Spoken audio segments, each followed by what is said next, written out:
Welcome to the Hillsborough County Code Enforcement Board hearing. When addressing the board, please state your name, address, and speak clearly into the microphone. Any person who decides to appeal the decision of the Code Enforcement Board with respect to any matter considered in this meeting, you will need a record of the proceedings, and for such purpose may need to ensure that a verbatim record of the proceedings is made, which record includes testimony and evidence upon which the appeal is based. Presentations by the county, respondent or respondents, and opposition must be kept to a maximum of 10 minutes each. The board may recess at 12:30 and reconvene at 1:30 p.m. to conclude business if necessary.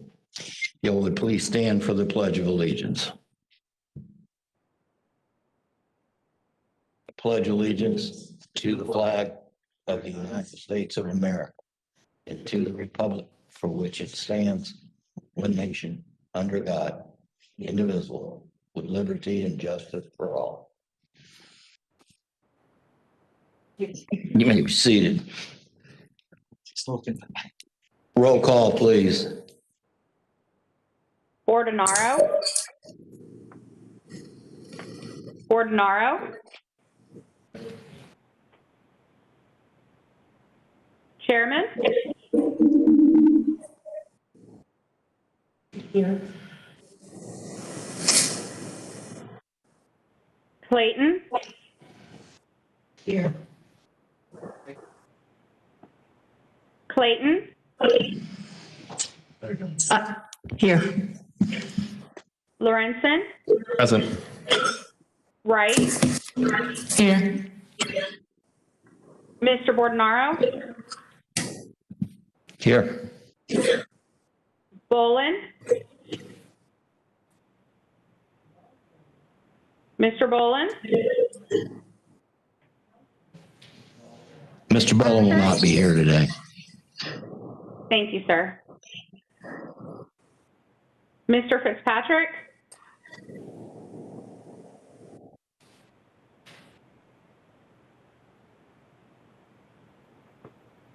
Mr. Urbanica. Yes, here.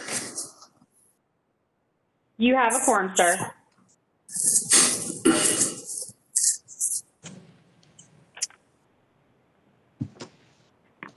Okay, I need a motion to approve the minutes of February 4th, the workshop. Do I have a motion? I move to approve the minutes of February 4th. Mr. Lorenzen approves. Second. Second. Ms. Clayton seconds the motion. All in favor?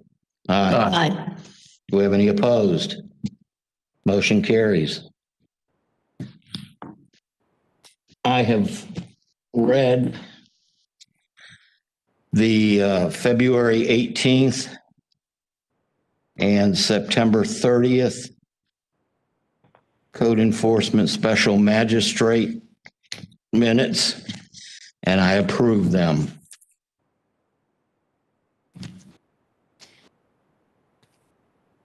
Okay, administer of oath, please. All county staff who will be testifying must take the oath of witness. Please stand and raise your right hand. Do you swear or affirm the testimony you're about to give will be the truth, the whole truth, and nothing but the truth? I do. Please be seated. First case. I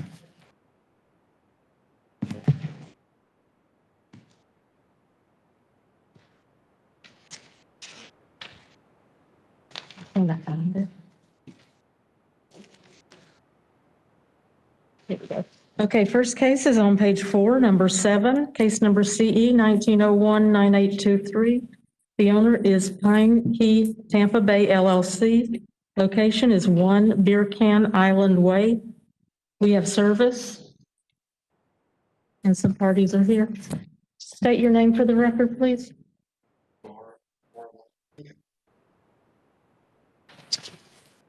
Benjamin Bard, 401 East Jackson Street, Suite 2700 for the Code Enforcement Department. Anybody else? Some other people signed in for this case. Is there anyone else who wants to speak? I was not able to hear them on the record, please.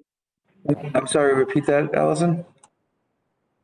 The parties that just said their names for the record, I was not able to hear them.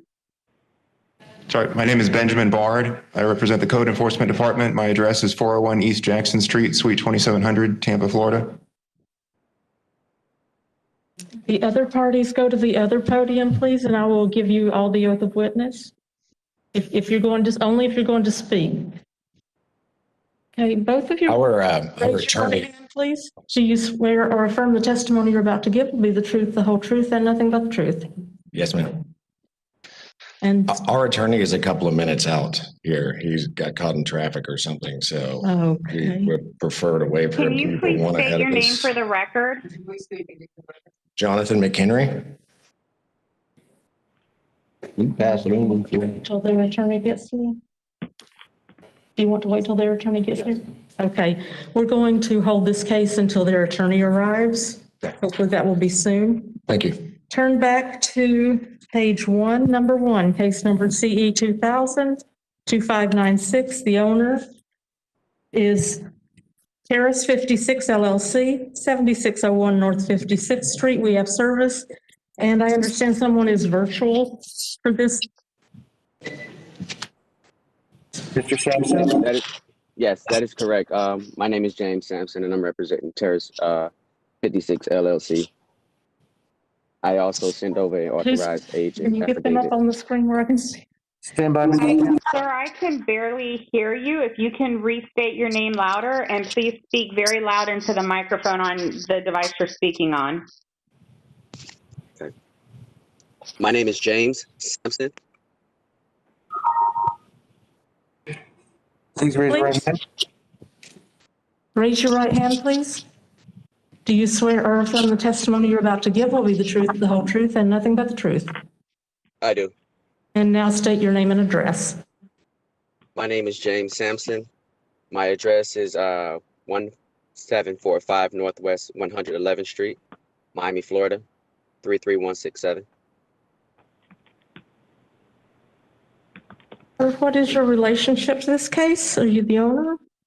I'm the authorized agent to handling this case for my client. I sent in. I also emailed the affidavit over to Rodriguez Esso at hillsborocounty.org.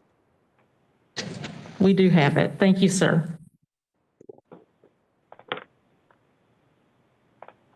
Officer here. Brian, Hillsborough County Code Enforcement. This complaint came to us from the zoning department back on February 21st. 7601 North 56th Street is in violation of their plan development site plan 83-0170. They had removed signage restricting access to travel onto Oakland Drive and Neal Drive at the rear of the property. Also, permanent curbing was removed at one point throughout the years, allowing access onto Oakland Drive instead of out onto North 56th. Apparently, there's an issue with traffic, so the site plan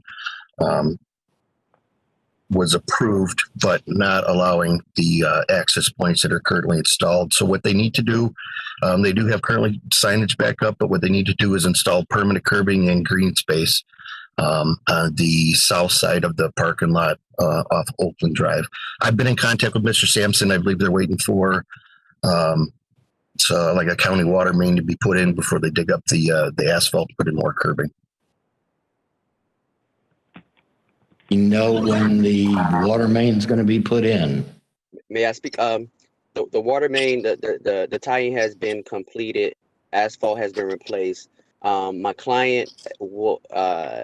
We're in a process of requesting a modification to the PD to allow that second entry point because of congestion. Mr. Sampson, we lost you. If we were to close that, Could you repeat that, sir? close up that entrance. So we're in the process of applying for minor modification. Mr. Sampson, could you repeat that last part? Mr. Sampson, can you repeat that last part? We lost you there. I said, well, we're in the process of applying for a minor modification to the PD site plan. Because my client would like to keep that entrance open, because there's a lot of traffic due to him opening a laundromat recently. So that is the route he wishes to take, and he's requesting an additional 90 days to complete that process. Members of the board, you have any questions for this gentleman? We'll need a motion.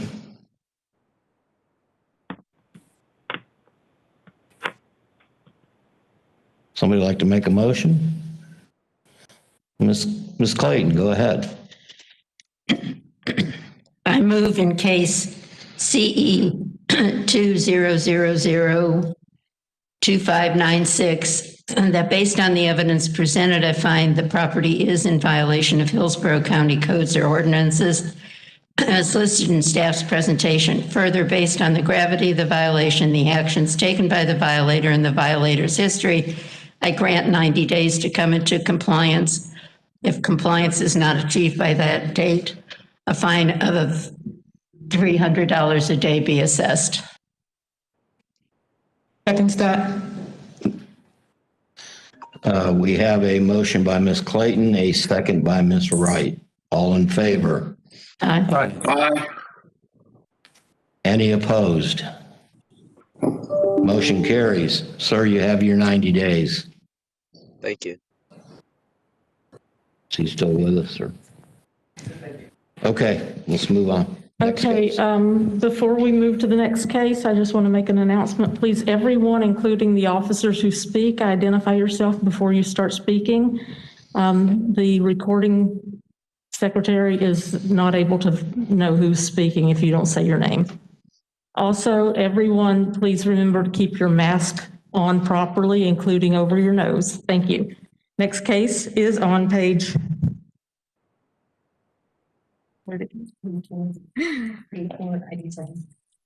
Page 4 of your agenda, number 7, case number CE 19019823.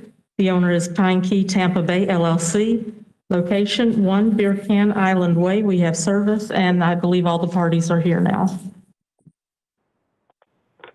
So everyone come up. Who's going to speak?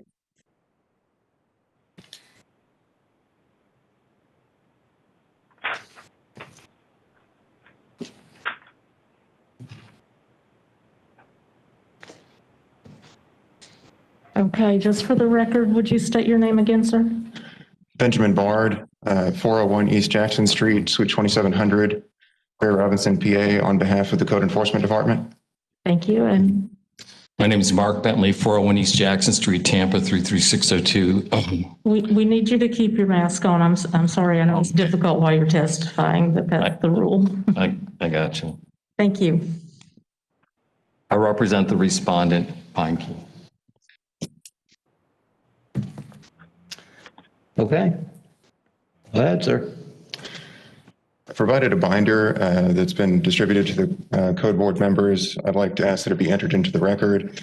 And at this point, I would like to ask General Manager of the Code Enforcement Department, Carmine Pisano, to present the violations as well as his investigation.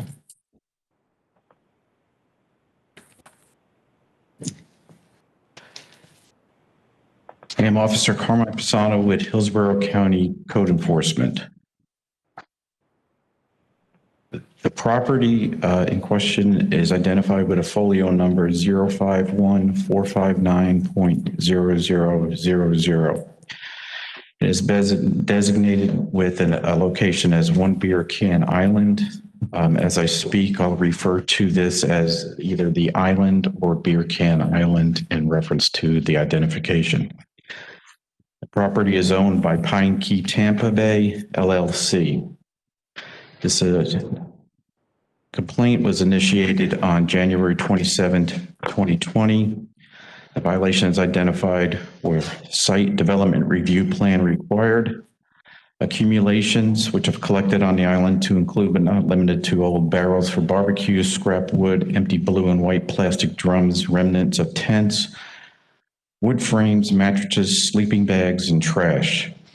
Nuisance condition identified was created an unsightly and potentially unsanitary practice of accumulating and storage of plastic drums containing human waste from porta-johns being stored in an open area accessible to the public posed a health hazard, and the construction on the island without permits. A 15-day notice of violation was issued. As the case continued, it was referred to the court, and then due to COVID issues and request by the attorney, it was continued to this date. On January 27, 2020, Officer Steve Favors responded to the island and photographed the activity. He confirmed the above stated violations. On March 6, 2020, I responded to the island at the request of Garrison Cohn, attorney for the defendants. I met with Cohn and we walked the island together with a member of the LLC. I identified a large inflatable sign that was deflated. The bar remained on site that was on the south end. 55-gallon drums were moved to a corral area. Contract with United Waste Service, who responds to the island to pump up the drums, and the porta-johns was identified. Sections of the stage found further in the island, canoes, containers with water, storage shed, tables, and barbecues. I was notified by the representative that United Waste Services was contracted to come to the island, pump out the porta-johns and the waste that they have in the barrels, which resulted in me on March 16, 2020. I contacted United Waste Services and I spoke to a Leslie at the location. She identified the service started with the island on 2018. 6 porta-johns were issued to the business, and since that time period, no service calls or activity had been conducted. And that would explain why all the barrels were filled with human waste. They were not removing the waste from the island in any fashion. On May 5th, 2020, I received a call from Ben Coletti with a nonprofit business called Clean Waters, Florida. They stepped up to assist the members of the ownership in the island activities with the waste. He operates a pump-out boat program supported by a government grant. He pumped out 910 gallons of black water and human waste from the porta-johns and 55-gallon drums. The 6 porta-johns were later picked up in exchange for 4 clean porta-johns. He followed the phone call with an email containing photographs of the activity. On July 2nd, 2020, I received a call from a Peggy Matthews who introduced herself as a new partner. She was now the point of contact, and attorneys were no longer in the case, according to Ms. Matthews. On 7/17/2020, Matthews sent me a copy of the site and subdivision pre-submittal conference application. This resulted in on 8/10/2020, Matthews called me and advised that Hillsborough County would not entertain her request because the island had no zoning. Initially, the nuisance condition was complied with due to the activities of Mr. Coletti and his organization. And on 9/15/2020, I returned to the island. While on the island, I met 2 of the residents on the island who accompanied me to showing me the activities on the island, as you can see in the photographs presented.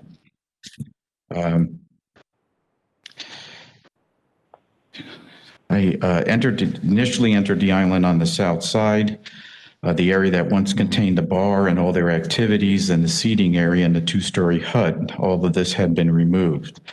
The deflated slide still sat at the location. A small platform sitting on plastic drums was moved to the east side of the beach area, just inside the vegetation, when there was a shell of a small boat. As I walked north into the wooded area, I came across other clear boats. Further north, across an area contained a shed, cornhole balls, boards, gas grills, pop-up tents, steel drums, scrap wood coolers, a chicken coop, and another shed on the platform. There were tables, servers, more plastic drums, large liquid containers, containers, a bamboo bar, and 2 electric coolers. There was a wood enclosure used for showering and 3 additional sheds. Chickens and roosters and ducks roamed freely in the area. Southwest of this area was the wood corral loaded with the blue and clear drums. A few of the drums I checked were empty, but I could not attest that all of them were empty. It is clear that nearby there were 2 porta johns, a large pile of scrap wood, more plastic drums outside the corral area, and several large piles of scrap wood. Excuse me.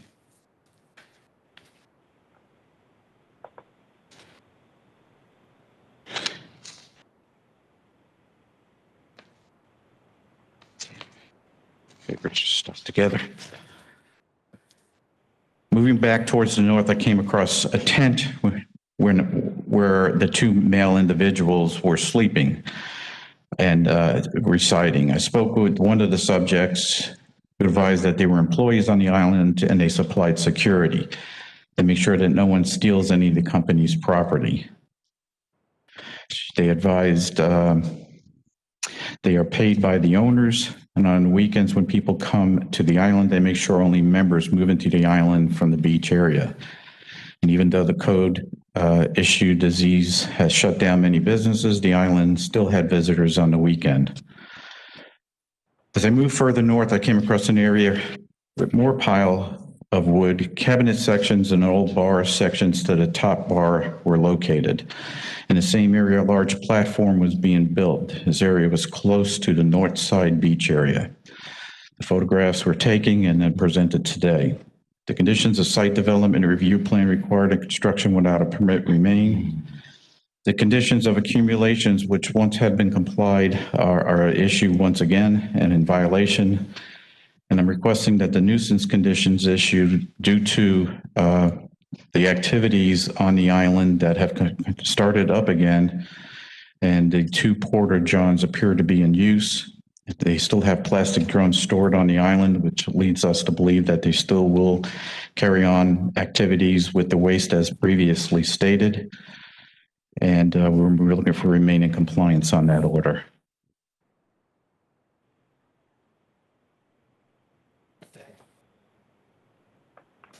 All right, sir. I'd like to ask, unless you have a question. No, the burden of proof is clearly on the county, so if you want to proceed, that's fine. Okay. I'd like to call Brian Grady from the Development Services Department.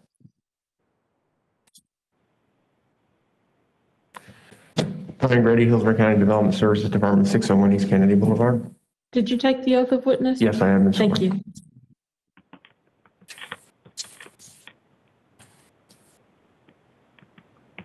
Mr. Grady, what is the process to get a site development plan approved? The first step is in order to get the site development approved, you have to have proper zoning in place and proper comprehensive planning designations in place for the property. And because in order to get site development approval, the site development plans have to be consistent with the uses and development standards that are outlined in the permitted zoning, which, and again, the zoning has to be consistent with the long-range comprehensive plan. Okay. And what is the process for a property owner to change or secure their land use designation or zoning with the comprehensive plan? To get a land use designation or a change in land use designation, they would apply for a comprehensive plan amendment through the Hillsborough County City County Planning Commission. Once that is completed, then they would apply for a rezoning application with Hillsborough County Development Services. That zoning application would have to be found to be consistent with the future land use classification that's on the property. Both those procedures would ultimately require approval by the Board of County Commissioners. Okay. And if the county were to take some action with regard to zoning or a land use designation, would this process be available for a property owner to challenge that action? The process to, again, if the Board of County Commissioner were to not approve either the comprehensive plan amendment or the zoning process, the process to challenge that, my understanding, would be through the courts. Okay, thank you.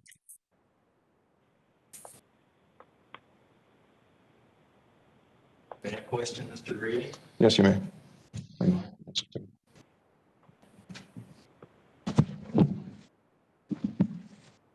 Good morning once again. My name is Mark Bentley. Brian, I have a few questions for you. You just mentioned in your direct examination that there's a process for amendment of the comprehensive plan and the zoning code, correct? Correct. Okay. That's for an amendment of an existing zoning or land use designation, correct? I can't speak to, the process for, what circumstances you can or can't amend the comprehensive plan. That'd be the question for the planning commission staff. Again, from a zoning standpoint, in order to zone the property, you have to have a comprehensive land use designation of the property. And so the process to do that would be to amend to the comprehensive plan. Let's just focus on kind of the purview of your agency, which deals with rezonings, correct? Correct. Okay. So is there a process for a property owner to acquire an initial zoning, not an amendment to the zoning, but an initial zoning? Are there any applications that your agency has to acquire an initial zoning to on-zone property? The process would be apply for a rezoning application for the property. As I stated, for this property, in order to go through that process, you would first have to have a future land use designation placed in the property. But then you would file for a rezoning application. Yeah, here again, you keep using the term rezoning, not initial zoning. Okay, so that suggests in that on-zone property, there is no application that your agency has to acquire an initial zoning from Hillsborough County, correct? From my perspective, the application we have for rezoning would be the process to go through to get that initial zoning. Okay, but it's here again, it's still called a rezoning. It's a rezoning process. That's correct. Okay. Let me ask you, a subdivision review, does that require in the application that you designate the existing zoning for the property? I'm not sure if I understand the question. If you apply for a subdivision review, does that require that you identify a land use designation and the zoning for the? Well, you have to have proper zoning because, again, as I stated earlier, again, in order to ensure it's part of site development review, you have to, the zoning would establish the site development standards and also permitted uses. And so then, again, the site development plan would have to be consistent with those development parameters. Okay.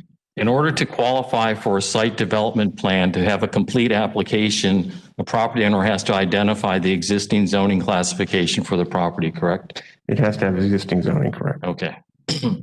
So if you don't have existing zoning and the county's never taken affirmative action to zone someone's property, you couldn't file for a site plan approval, correct? Correct. Okay. The subject property does not have zoning, correct? Correct. Okay.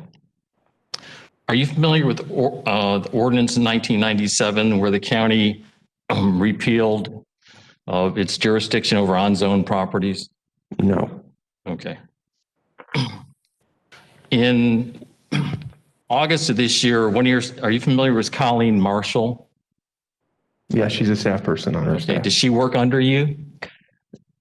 She does not work under me. I do not supervise her. Okay.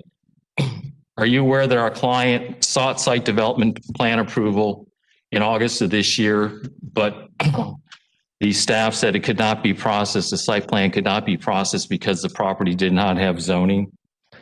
I'm not familiar with that, no. Okay, you didn't know that happened then?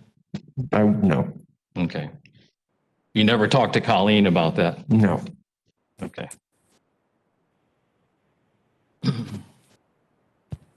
In order to have a zoning designation, you first have to have a comprehensive plan designation, correct? Correct. Okay, and who issues the comprehensive plan designation? That'll be through the Hillsborough County City County Planning Commission and with ultimate final approval by the Board of County Commissioners.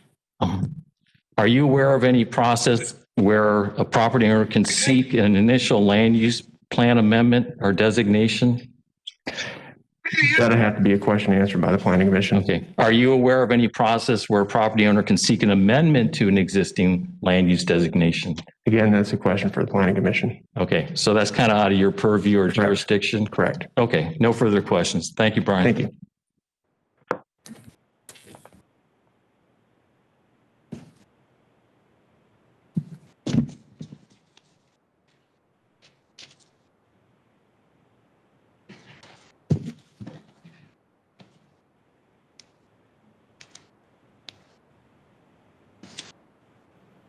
Counselor, Yes. I have a question.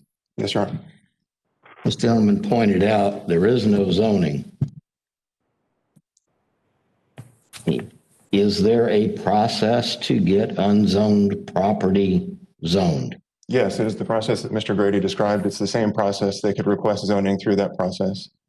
And in fact, Mr. Bentley submitted an application on behalf of his client in 2019 that's included in the binder that I put here, but they abandoned that process before they had a pre-application meeting. Okay. You want to respond? Yeah, I'd like to respond. That's totally incorrect. In 2019, what our client sought was a zoning verification from Hillsborough County, which was issued by Mr. John Healy, and that's in the binder I'm going to present to you. It's in the record from the prior proceeding, the different case. And our client simply sought a zoning verification from Hillsborough County. First response from Hillsborough County was that the property was zoned agricultural. Then they realized there was an error, and then the second letter issued by Mr. Healy in 2017 was that the property was zoned. And there is no process, commissioners or board members, to obtain an initial zoning. Actually, when you dismissed the case in June of 2019, your ruling said that the case was dismissed in large part because it was the government's responsibility to apply initial zoning in a land use designation pursuant to the county's comprehensive plan. And because Hillsborough County did not fulfill its responsibility to do that, the case was dismissed because there could not be a zoning violation if the property did not have zoning. Thank you. May I speak again? Yes, So look at please. tab number 11 in the binder that I provided. It's a pre-application review. It's actually would be the first step in getting a zoning. Mr. Bentley filled out an application for a land use designation. Subsequent to that, the property owner could have sought zoning, but they did not proceed with that process. Let me respond to that. We were guided by Hillsborough County. Actually, they said to come in for a land use plan amendment. We had a meeting, and then they realized the only process they had was for an amendment, but not to impose an initial land use designation pursuant to Chapter 163. And it's in all backup when I get the opportunity to make my presentation. It's incumbent on and it's responsibility of the county government to create and implement a comprehensive plan for every property located within their jurisdiction. They left this property out. So what this gentleman's alluding to is we had a pre-application conference with some planning commission representatives where they asked us to fill out a form. Then we realized after that, there was no process. There is no applications in Hillsborough County to obtain either an initial zoning. You can apply for a rezoning. There's no application process for an initial comprehensive plan designation. And what this gentleman's alluding to was actually to seek an amendment to a existing designation, which the subject property doesn't have. So in good faith, we were kind of going down these paths and realized there were all these obstacles or roadblocks. And from a legal standpoint, there wasn't the ability for a client to do anything. Now, since June 2019, when the board dismissed this case, the county had ample opportunity to fulfill its governmental responsibility and impose an initial zoning and comprehensive plan designation on the subject property. It's just sat on it, okay? Meanwhile, it turned around and says that the county says our client cannot use the property, make reasonable use of the property, which, as you all know, under the Fifth Amendment, the government says flat out, you can't use your property and doesn't fulfill its obligation to give you zoning and land use. That's a taking under the Fifth Amendment of the U.S. Constitution, which is compensable. And that's kind of the position we sit in right now. We made a good faith effort a couple months ago to go through site development review, and we got summarily rejected by the county because they said, we can't approve your site plan because you guys don't have zoning. And we said, there's no process for initial zoning. And this board ruled in June 2019, it's the obligation of the county to impose an initial zoning and land use designation on the subject property. Thank you. I would respond that Mr. Bentley's representation regarding that constituting a taking is incorrect. I'll get to that in a moment, but first I'd like to point out that although he represents they made good faith efforts, they did not exhaust this pre-application and application process to get a land use designation or a zoning designation. They abandoned that process. They did not have the meeting. They did not go through with the actual application and the application fee. And that occurred prior to the board's order of dismissal on this case, where it says it was the government's responsibility to designate the property and rezone the property. So that, what this gentleman's reading, predated by several months, okay, what the board ruled on in June 2019. Thanks. Okay, so as we sit today, there is still no zoning on this property. Correct. Okay. Does code enforcement have the authority to go cite this property that is unzoned? Yes, they do. Okay, explain it to us, please. Under section 1.02.02 of the Land Development Code, it states that it's the purpose of the Board of County Commissioners of Hillsborough County to establish the standards, regulations, and procedures for review and approval of all proposed development of property in unincorporated Hillsborough County. This Land Development Code and the comprehensive plan, if you look at the statutes that I've included in the binder, which establish the scheme for comprehensive plans, as well as the Land Development Code itself, it is intended to govern all development within Hillsborough County. The property in question, the property owner has been developing on their property outside the scope of the Land Development Code and the comprehensive plan. Regardless of whether they have a zoning designation, they cannot develop on that land without having the site development plan that was cited in the notice of violation. And as Mr. Grady testified, there are available procedures for them to challenge any action that Hillsborough County has taken, attempt to get a zoning designation, and attempt to develop. But so far, they haven't taken those actions. And regardless of what happened before or what the zoning designation is, they cannot develop without meeting the requirements of the Land Development Code, as well as the Hillsborough County Construction Code with the building permits. I would also note that we have 2 additional violations regarding property standards with nuisance and accumulations that Mr. Pisano testified to with regard to his slideshow.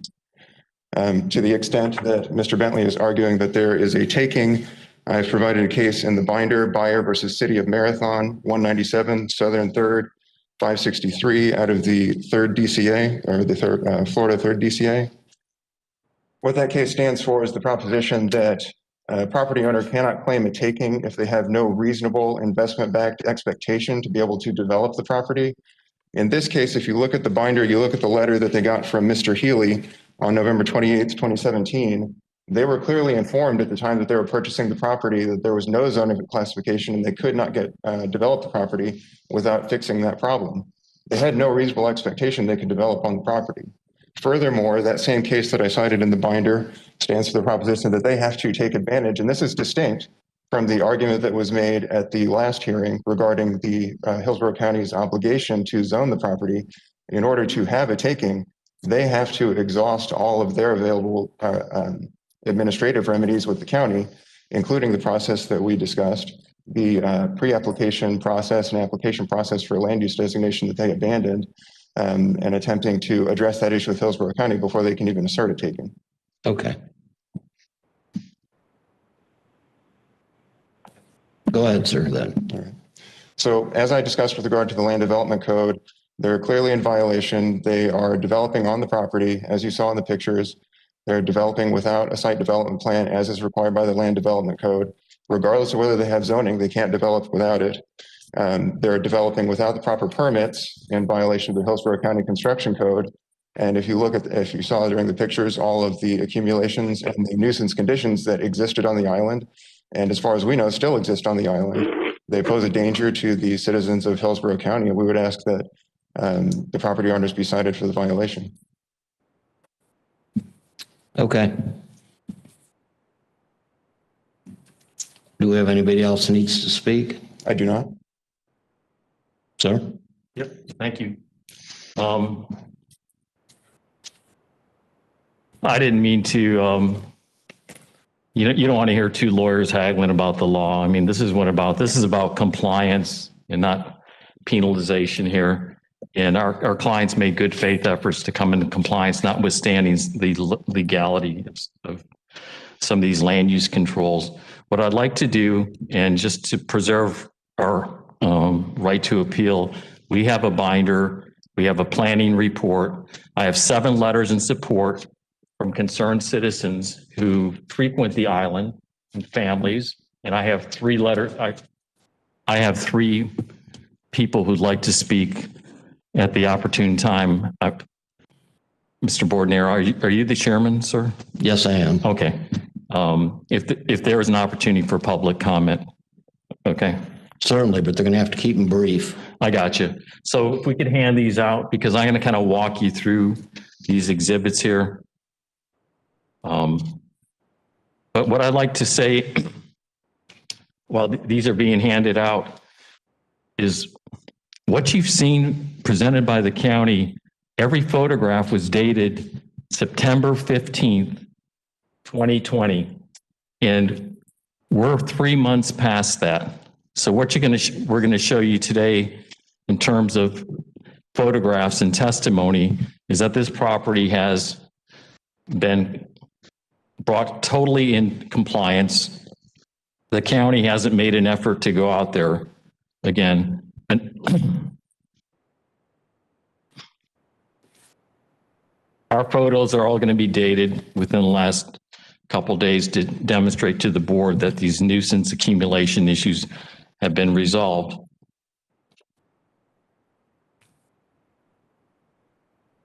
In attendance with me is our client's land use expert, and he's got a report that we put into the exhibit, or giving you a separate report. And if you wanted to question him, that's fine. Notwithstanding our disagreement over some of the allegations, I want to compliment Mr. Pisano and his staff. They've been very cooperative over these last few months in trying to resolve some of these issues. Our client consists of a group of very ambitious young men who purchased the island in 2017, and immediately they removed 22 tons of debris that accumulated over the years from this island. It's previously known as Beer Can Island. They have a huge investment in the property and are committed to making this a huge asset to the community. This property is one of the unique things that make Tampa Bay desirable.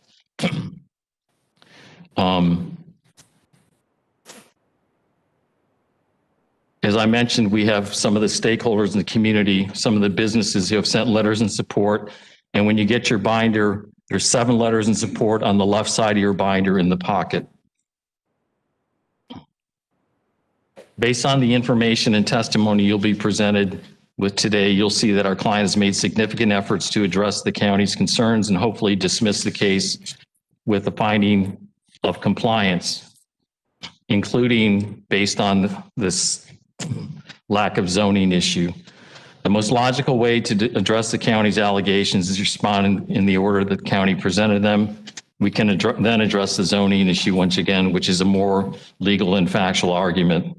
The county maintains that a site plan must be obtained, which you'll see it can't, although we made an effort, but were rejected due to lack of zoning this summer. And here again, the board found last year it's the county's responsibility to provide initial zoning and initial land use designation. There is absolutely no process, and you'll see we've provided you every application that county has for a land use approval, whether it's a subdivision approval or rezoning, and all they have is a processes to allow for an amendment to an existing zoning, not to procure an initial zoning to the property. So the county's sat on its heels for over a year and a half, knowing that it's their responsibility to take action with respect to zoning and land use controls. Okay. We've heard back and forth. I'd like to hear from your witnesses. Okay, I'm Have not them done. keep it brief, please. I'm not done with my presentation. Okay, but we're Okay, running out of time here, sir. okay. On 8, there's an exhibit in tab 3, and this is the Mr. Pisano's case information report. And he states that the prior case, the board ruled that it was up to Hillsborough County to give the island land use designation and zone the property, end quote. Mr. Pisano further states that concerning lack of a site plan and construction without permits, quote, that falls in part to be the responsibility of the county's actions. Finally, Mr. Pisano states in this report, I am requesting that the Leadership and Development Services be contacted to see where the case sits with them and if they plan on pursuing the land use designation and zoning of the property. Their response will determine the course of action code enforcement will take as to whether this case will have any merit to present to the code board. Notably, I asked Mr. Pisano on several occasions after that comment, did you ever contact the upper management of Development Services? And if so, what was their response? And he never responded to me till I walked in today and heard his testimony. In any event, all agree that the county has not fulfilled its responsibility to apply land use and zoning. Also in the case report on 9/15, Mr. Pisano states that nuisance appeared to be resolved and the only issues therefore were accumulations and the building permit issue. So what I'd like to do now is show you some photos of the status of the island as we speak. These pictures were taken a couple days ago. Garrison, would you come on up? And one other thing before Garrison gets up here is You're going to have to speak in the microphone, sir. is we were cited, board members. The violation before you today is section 1.03.02 of the Land Development Code. And as you can see here, hopefully on the overhead. Okay. It's called prohibitions. It says specifically, and if you read the language, it essentially says no development or construction may occur, okay, on a piece of property unless consistent with the district, all right, the zoning district or the property. And here again, they cited us for not developing consistent with the district, which I need to interject there. He just misrepresented that. It says set up generally herein and the district. So it's not just the district. okay.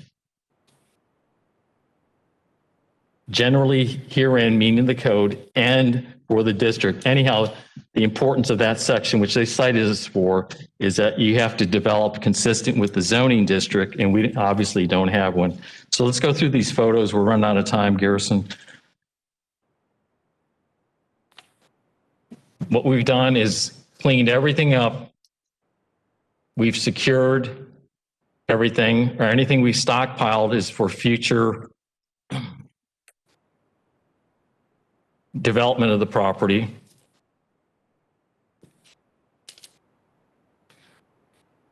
These sheds here under the building code are exempt from permitting. It's like going to Lowe's or Home Depot. Under the building code, and I can cite the section, it's in your backup. If a structure is less than 150 square feet, it's exempt from permitting. You can see we've cleaned up all these areas. Likewise, the beach, nothing's there anymore. We have secured these barrels there. That's for future flotation. There's no human waste or anything in any of those. Secured the portalets. You've heard Mr. Pisano testify that we hired a company to deal with that, providing the portalets and removing them and taking care of any human waste. Everything's fenced in. You can see, and here again, under the county's code, in order to be a nuisance, and what they cited is for specifically storing of human waste. That's not there anymore, so we're not in violation. And logically, to be a nuisance, you have to impact an adjacent property owner. And there's no property owners out there. And I'm not saying that's our argument, but that's the way your code reads. Okay? So we've resolved the accumulations and nuisance, lack of building permit. What the county did is they just had this broad brush allegation we violated the building code, which is like 40 pages, and they never told us what section. And that's in your backup. But here again, what I mentioned to you, the only structures we have out there is a floating stage, which is considered a vessel, not subject to permitting. And also these structures that are less than 150 square feet. So in Mr. Pisano's report too, on 9/15, he said that the nuisance has been resolved. Now here again, Mr. Pisano was out there in September, and I just showed you pictures from a couple days ago. So all this has been resolved. If there's any doubt the county has, we welcome Mr. Pisano or the agency to go out there and confirm what I'm saying today. Now, with respect to this zoning issue, and then I'll wrap this up, Mr. Chairman, and I appreciate the time, but we're talking about the use and enjoyment of actually a 20-acre island and the property rights involved here. It's not your typical code enforcement case. The property does not have a land use designation under the county's comp plan. Applying the land use designation is a governmental function. The property is on zone. The application of initial zoning is a governmental function. Mr. Grady testified that there weren't any applications for an initial zoning that he was aware of. The county does not provide processes for a property owner to obtain initial land use zoning, but has processes where an owner can seek to amend the land use plan or zoning map. Can you imagine in your wildest dreams, if I wanted zoning for this property, I would go down to the county and say, I want general commercial for the island. And what would they say? Okay, first of all, we don't have an application for that. And second of all, no way in heck are you going to get that. And they would more or less dictate what you got. Okay. And in terms of the process it's a governmental process to provide initial zoning and land use designation. And even under the law, there are totally different burdens of proof, and it's just a total different animal. So that's a governmental function. As Mr. Pisano stated in his case summary, the county has failed to fulfill its responsibilities with respect to this property. And that's what the board held in June 2019. So to state otherwise, the board would have to retract from its position that it took in 2019. So what we have, and this is in your binder, we have a chronological history with respect to the land use issues. And since we're running out of time, when you get a chance, if you look on page 2 or page 3, you'll see that in July of this year, our client submitted a site and subdivision pre-submittal conference to Hillsborough County Development Services for a pre-app meeting in order to obtain site plan approval. The county refused to process that, and on 10/20, Colleen Marshall, who works with Mr. Grady's agency, indicated that they could not process the site development plan because of lack of zoning on the property. So we had a lot of territory to cover in these binders, and I know that we're short on time.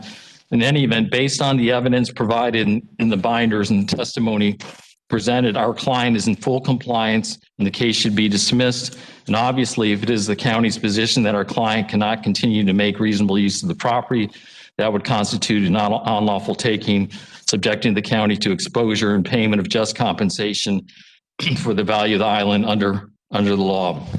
And these cases are in the binder. And to avoid the time and expense involved in continuing to relitigate these land use issues until the county steps up to the plate and gives us zoning and land use, we have drafted language, Garrison, for the board's consideration to incorporate into its order dismissing this case. We don't want to keep coming back here every year because of this zoning land use issue. It makes absolutely no sense. The clients are using this property for passive recreation, okay? You go out there, you play volleyball, you bring your family. Okay, there's a couple small structures out there, and that's it. We've removed everything that the county was concerned about, and I appreciate your time.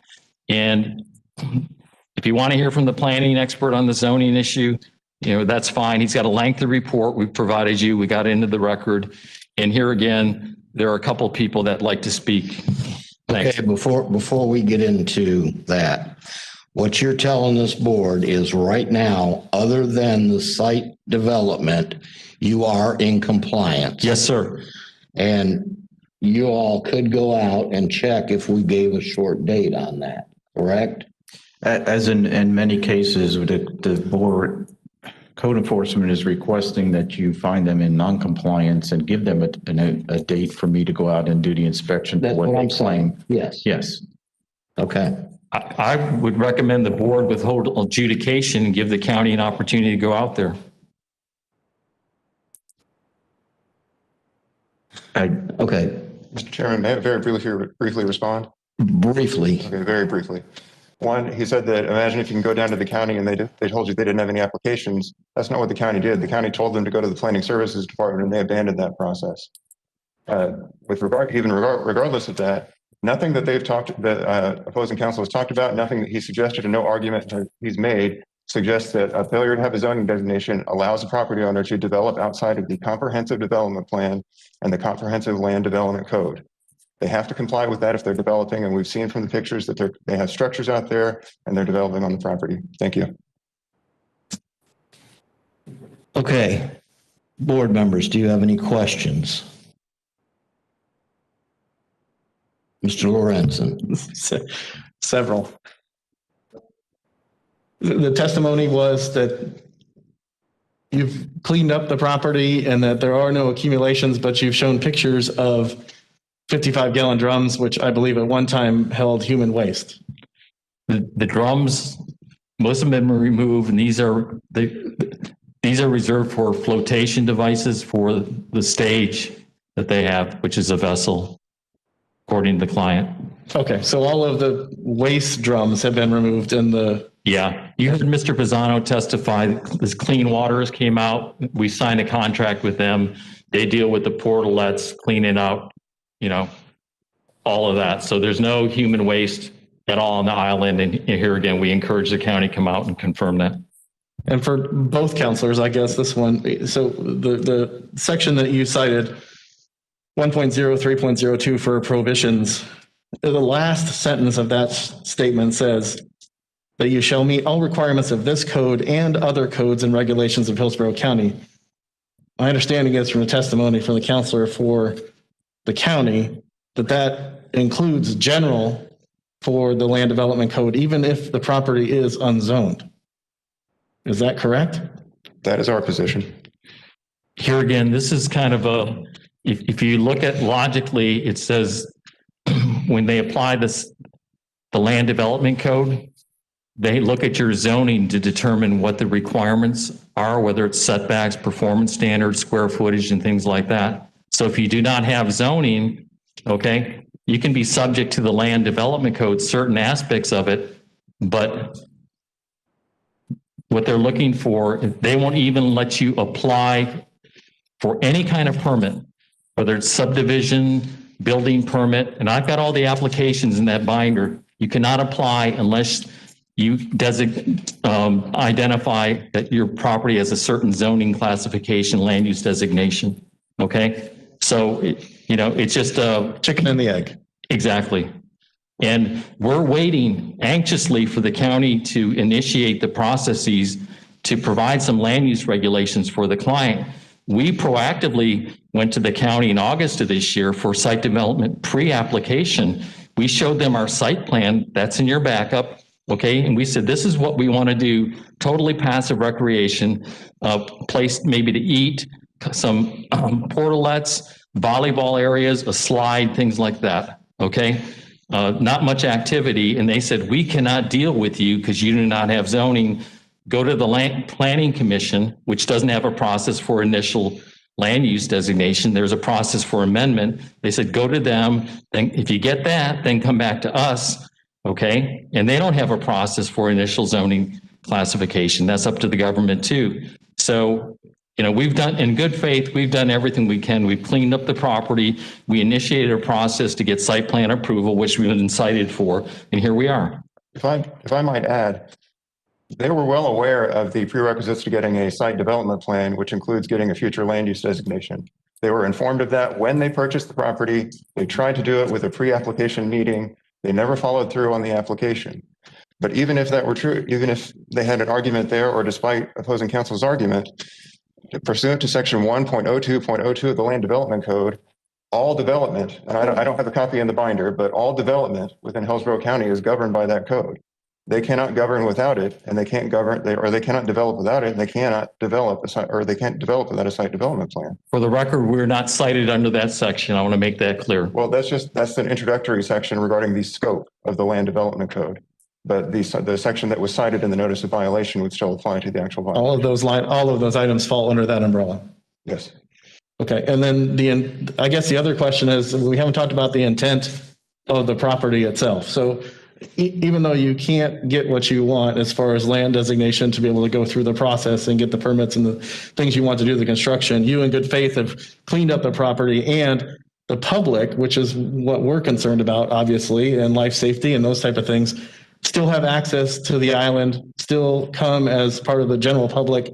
They're not being charged. You're not providing services, any of those kind of things, but all those people are coming to the island and are around all of the items that we've discussed, correct? No, here's the way they operate. It's a membership club, and they have very strict control over the property. You just can't pull up your boat and just bring your family to the island. You have to be a member. All these areas you saw, these alleged violations, are all private and secured. None of the public has access to any of these areas, just simply the beach area and the volleyball area. Okay. And that's what this is all about.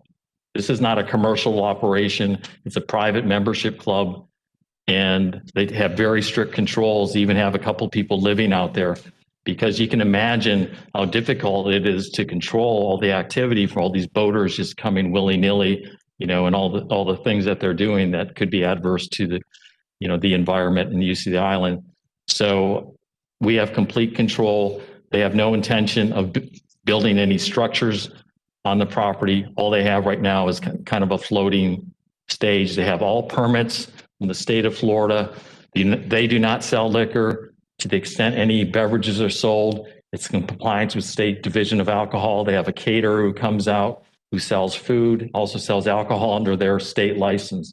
Everything is licensed. Even when we went through site plan review, 5 or 6 agencies this summer said, we have no comment. It was including engineering and transportation and stormwater.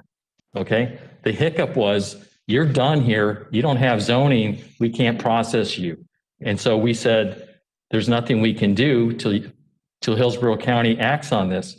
So we don't know why they haven't. This gentleman keeps talking about, I filed this application. That was in early 2018 when the county directed us, like, come on in and talk to us about a land use change. Okay, then we realized I can't initiate it. The government has to. Okay, that's their responsibility. And I'll testify here as a former county employee at the Planning Commission. And I'm a certified planner for 33 years. And I worked at the Planning Commission. There is absolutely no process for a private property owner to obtain an initial land use designation. Florida statutes, which I've given you several copies of, says that's the responsibility of the government, notwithstanding that we were kind of induced to come in and talk to these people. And that's all we did. Okay. And just kind of kicked around like, what are the processes? All right. So, that's just the way things stand. Thank you. Well, and I would respond that Mr. Bentley has referred to his experience, but they haven't gone through the actual process. They abandoned that process. They didn't follow it through to the end to determine whether they could get a zoning designation. With regard to the conditions of the island and access to the public, he said they have strict control. They, as Mr. Pisano testified to, they have 2 individuals camping on the island and tape.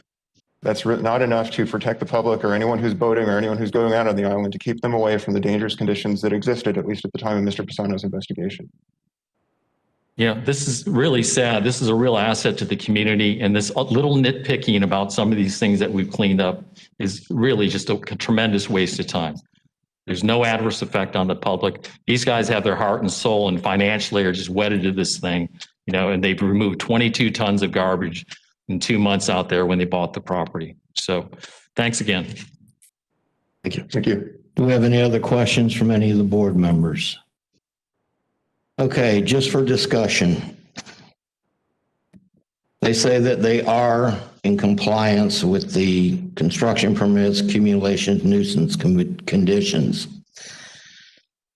I believe that should be kind of reinvestigated there with a date so Mr. Pisano can go out and check.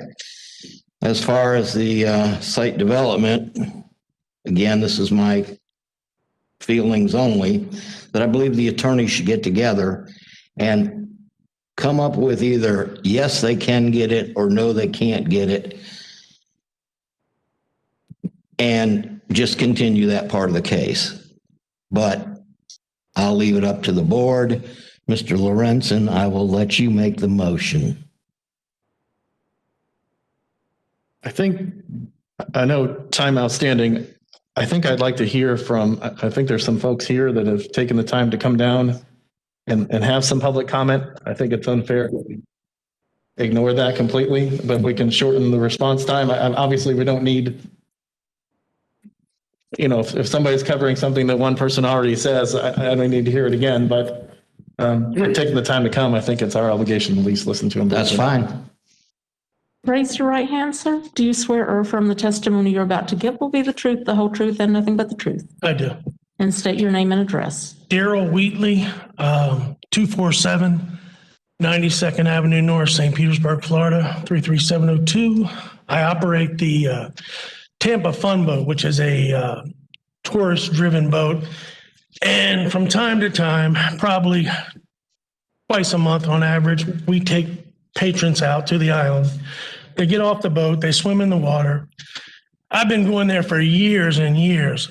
But when we started this commercial service, I noticed that these guys had cleaned the island up. It's like going to a really nice Disney property almost. I mean, it's clean, it's safe, and it's a tremendous asset. I can't tell you how many people I take out from out of town that say, man, if we had something like this in our area, it'd be unbelievable. And they love it. And that's why, these type of things are the reason people are moving to Florida, is the fun nature and the safe nature of the property. That's all I have to say. Thank you, sir. You're welcome. Anybody else? Yes, Good ma'am. morning. Peggy Matthews. I'm the Environmental and Government Relations Director for the Pine Key Project. Excuse me, ma'am. Raise your right hand, please. Do you swear or affirm the testimony you're about to give will be the truth, the whole truth, and nothing but the truth? I do. Thank you. As you are aware, that this is an incredibly popular boating destination. Boating access has been eliminated just all over the state. This is a unique property. These are your constituents and your residents of Hillsborough County and people of Pinellas and surrounding areas.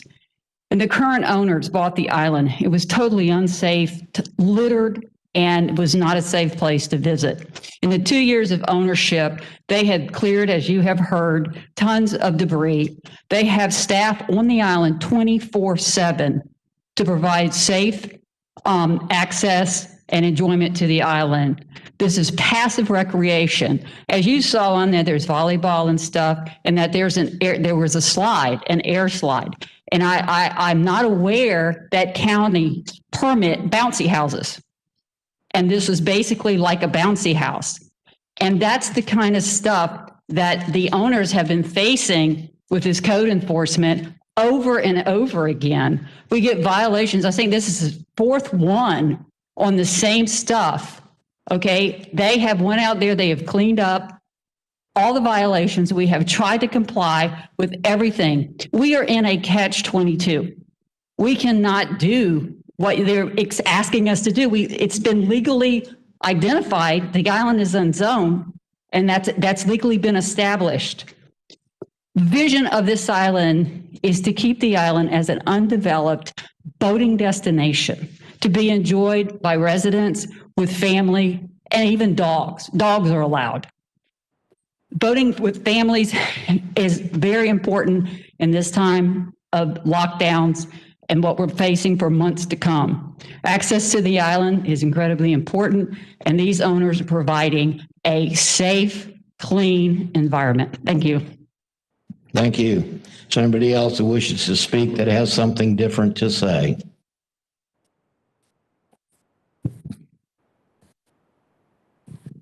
Hello. Do you swear or affirm the testimony you're about to give will be the truth, the whole truth, and nothing but the truth? I do. And state your name and address. My name is Silvio Palazov. My address is 4041 Ponilla Drive, Sarasota, Florida. Thank you. Can you I repeat am, your name, please? Silvio Palazov. I've been into the entertaining world ever since I was a child in the circus. I've been creating shows and acts in the entertainment world. I am the one who owns the inflatable on the island. And the idea of that is for people to go to the island and for adults to have something to eat, sit, drink something, leave their kids where they can be watched over and in a safe environment since it's a balloon and it's a slide. The island, ever since I have been introduced to it, there's always a cleaning process over there. Glass has been picked up from the ground all over the place. The island has been bordered so people cannot go into freely. Whenever we see somebody that goes in without permission, we advise them not to. So the only place usable on the island is the beach. And it's a great place to be. You go out on the boat, it's a safe environment, it's clean, and you have a good time. Okay, thank you. Thank you very much. Is there anybody else that has something different to say other than it's clean, it's a great place to go? Raise your right hand. Do you swear or affirm the testimony you're about to give will be the truth, the whole truth, and nothing but the truth? I do. And state your name and address. Susan McQuillan, 2653 Tifton Street South in Gulfport, Florida. So first of all, thank you for allowing me to speak on behalf of Beer Can Island. I will try not to repeat what everybody else has said. I've been the cruising chair over at Boca Ciega Yacht Club in Gulfport for 3 of the past 4 years. Beer Can has always been a favorite destination for our monthly overnight club cruises. However, there were so many beer cans, which I think is maybe how Beer Can kind of got its name. Trash, fallen tree limbs, etc. They've added the porta-johns, which are very well needed. Skip over some of these. They've made so many improvements, and it is a much more enjoyable island for our club destinations. We take our boat occasionally during the year for an overnight getaway. Sometimes other friends join us. We also, there's a couple other boat clubs around too that use them for a overnight stay. The island is very unique. It's a very safe place. And we can play guitars and have a campfire or watch the sunset. Membership is required, which helps pay for the upkeep. The wood from the old bar boat is to be repurposed in making a new bar boat. The volleyball, cornhole, and a few other games for members to enjoy while spending time on the island. Please consider all the improvements that have been made to keep the island a safe place for members of the Beer Can Island to have some fun in the sun. If you have not taken the time to go out to the island, I would strongly encourage you to do so. Thank you. Thank you. Anybody else? Go ahead. Hi, my name's Robert Adams. Do you swear or affirm the testimony you're about to give will be the truth, the whole truth, and nothing but the truth? Yes. Thank you. So I moved to Apollo Beach about 3 years ago. And I had always heard about Beer Can Island from all my neighbors. And in going there, I got to really enjoy the place and really like it. So I'm not going to try to repeat what everybody else said. But the main point I want to make sure is even though it's privately owned, as a resident, me and my other neighbors, we don't see it as privately owned. We see it as community owned. So we love the opportunity to go out there, and if there's trash there, to pick up trash, to be able to go and enjoy it with our neighbors and friends. And also, I'm a licensed Coast Guard captain. So the opportunity of them having porta potties there, I think, is much better than the alternative and what used to happen in the past. So I think we all know what that could have been. But I think it's a lot better for our waters and everything like that, and everything they've been doing. I think it's been great. So thank you. Thank you. Anyone else? Okay, Mr. Lorenzen. I have one more question for both counselors, please, and then I'm happy to make a motion.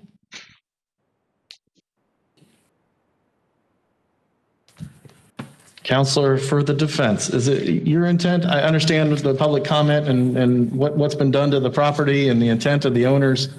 Is it the intention of the owners to do what's best in the right of in the eyes of the county to be able to get something completed from a legal standpoint, or is the idea that they are done at this point with this battle? Do they want a solution, a resolution? Yeah, I mean, we don't want to keep coming back here every year for like an end run around these same land use issues. Okay. We want to bring it to a head. It's very expensive. There's a lot of uncertainty. Our clients want to do the right thing. They demonstrated that in August of this year when they applied to the county.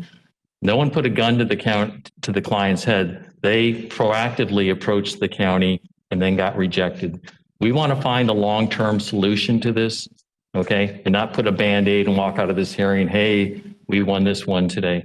That's not what this is all about. Even last time, we thought after the board dismissed with county representatives here, they dismissed the case because the county failed to fulfill its obligation to provide zoning and land use. And the allegation there was improper use of zone, which is another way of saying you don't have a site plan. They're all kind of in the same section. Mm-hmm. So we dealt our cards and laid them on the table with the county this year and showed them exactly what we wanted to do and then got rejected. So we would like to find a long-term solution, Mr. Lorenzen. That's the goal here. Great. And Counselor for the county, do you believe, based on your research and everything to this point, that there is a defined process that this owner can take to achieve not only zoning, but to be able to have resolution and compliance? Yes, I do. And I believe they started that process and did not finish it. Okay, fantastic.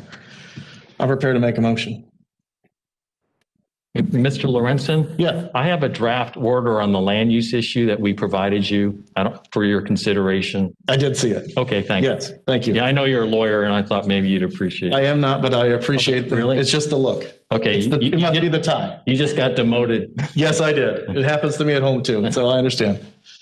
Mr. Lorenz, can I make a final statement to you, please? Please. I'm over here. Yes, sir, Carmine. Go ahead.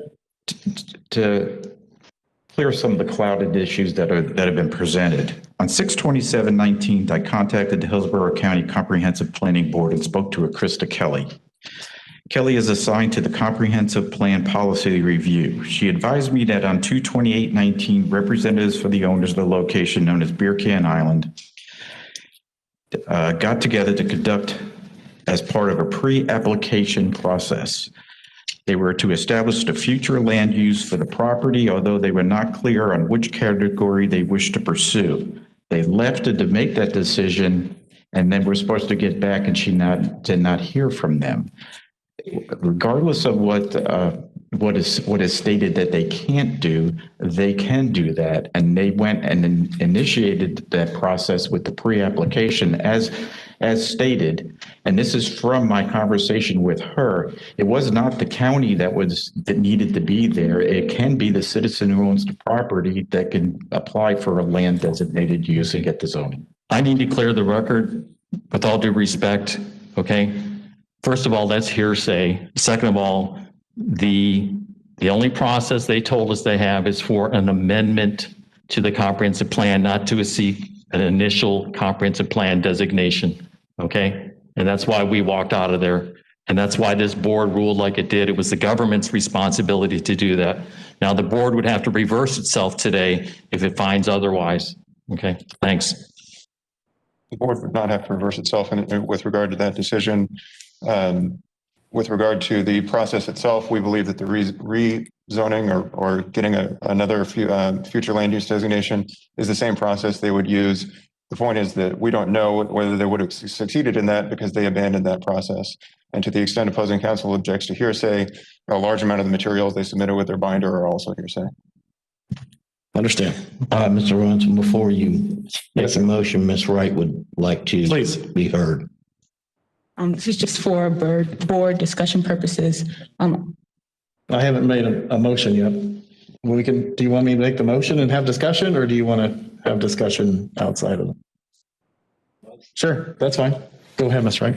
Okay, just my thoughts before you make the motion. I would say what the board ruled prior to this, to stick with that because it's the same issue. They're just going to come back if we rule anything else and we would have to retract. So that's just my thoughts on that before you make the motion. Understand. Thank you. Okay, go ahead and make your motion, sir. I move in case CE 19019823 a two-part motion. That based on the evidence presented, I find the property is in violation of Hillsborough County Codes of Ordinances listed in staff's presentation for items PM 12.1 accumulations and item PM 12.3A nuisance conditions. As listed in staff's presentation, further based on the granted violation, the action taken by the violator and the violator's history, I grant 30 days to come into compliance. If compliance is not achieved by that date, a fine of $400 per day be assessed. Second part of my motion is in regards to items MO09-3, construction without permits, and item Z501, site development review plan required. I move to continue both of those for 90 days. And my reasoning is this. It sounds like even though we have a chicken and egg issue, there is a way to get this resolved. And it sounds like it's in the intent of your client to make this happen. And it sounds like it's the intent of the county to get this done as well. I understand the meter's running for everybody. So what I would like to suggest is that in the next 90 days, you two try to figure out a way to get this done. And that's why this short timeline has been implemented. And the idea is if we come back and hasn't been any change and your client hasn't made any meetings or any of those kind of things, then I think that's a true discovery of what the intent of your client is. And that gives you guys an idea, attempt to come back to us again and see what kind of resolution we can get. In the 30 days for the other two violations, as you mentioned, those have been resolved. You showed pictures of that. So that just gives the officer an opportunity to go out and make sure that that's been done. And now those two will come off the list. So that's my motion. Do we have a second? Second. All right, we have a motion by Mr. Lorenzen, a second by Ms. Clayton. All in favor? Aye. Aye. Any opposed? Okay, motion carries. Okay, thanks a lot for your time, guys. Really appreciate it. Take care. Thank you.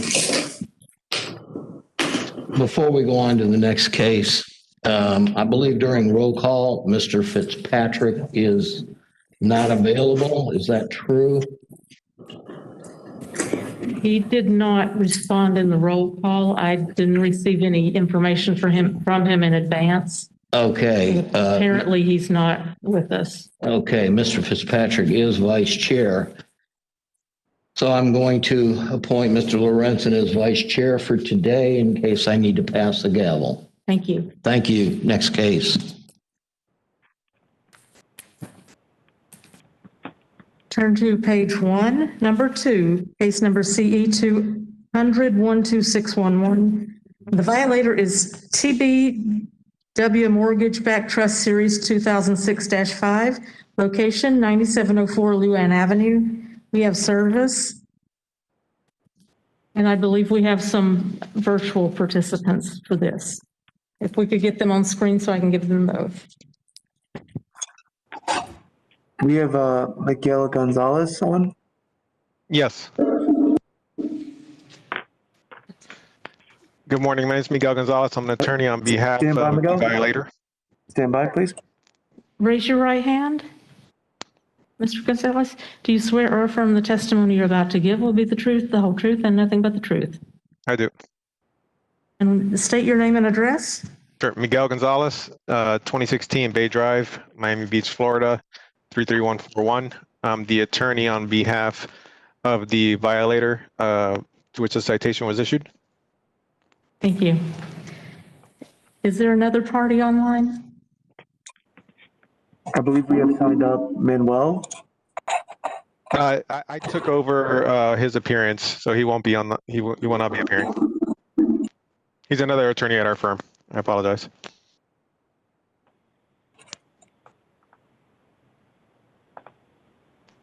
Okay. Okay. Thank you, sir. Go ahead. Good morning. Code Officer Carr, Hillsborough County Code Enforcement. The property in question is located at 9704 Llewellyn Avenue, Riverview, Florida. It is currently owned by Ralph Fedcamp, William Randall Fedcamp, William Robert Fedcamp. The property is vacant and in foreclosure. The violator listed on this case is TBW Mortgage Backed Trust, Series 2006-5. So Hillsborough County Ordinance 0959, as amended, applies to this case. The property was first inspected by myself on August 19th this year.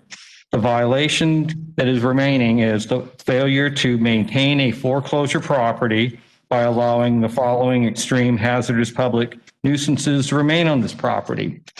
We have numerous amounts of accumulations of junk, trash, and debris. We have extreme overgrowth conditions, in some places as high as 6 feet. We have unsecured structures, which have been temporarily abated several times by the county under County Ordinance 12-7. And we also have exposed high voltage wires. We've been in contact with the violator and the representatives through notices, phone calls, and emails. Yesterday, I heard from the service company representative for Altisource and contacted us saying that the bids have been approved and they are starting work today on the property. I conducted my final inspection on Wednesday, December 16th. The photos that are taken for the day are on the 8th of December. The property is also located within a half-mile radius of several school bus stops. And we also have an abatement case pending in case the bank fails to clean this property up. Okay, and can we hear from the attorney? Yes, I'm in agreement with the statement from the code enforcement officer, Mr. Carr. My client has advised me that, as I said, the work is getting started today to bring the property into compliance. And so we would request just an additional 60 days to allow us to complete the work and bring the property into compliance so that the issues can be cured. Mr. Carr, you said there's exposed electricity. Is that power on? No, the power line to the pole has been cut. PICO reports on October 8th, 2019 is when they cut the wires there. The big concern is the property is at a dead-end road. It's near school bus stops, and we have unsecured structures. Okay. All right, with board members, any questions? Would one of the virtual board members wish to make a motion? I'll make a motion. This is Mr. Urbaniak. Go ahead. I move in case CE 20012611 that based on the evidence presented, I find that the property is in violation of Hillsborough County codes or ordinances as listed in staff's presentation. Further, based on the gravity of the violation, the actions taken by the violator and the violator's history, I grant 45 days to come into compliance. And if compliance is not achieved by that date, a fine of $500 a day be assessed. Okay, do we have a second? Second for the purpose of discussion. All right, second by Mr. Lorenzen. We're going to have discussion. My concern obviously is testimony from Officer Carr that this is an unsecured structure on a dead end with, little visual traffic. So I would ask that we would consider reducing the timeline that we're giving this client to complete the items or at least secure the property. Okay, Mr. Ubanky? What do you recommend, Mr. Lorenzen? Are you game? Yeah, I'm fine. What time frame are you thinking?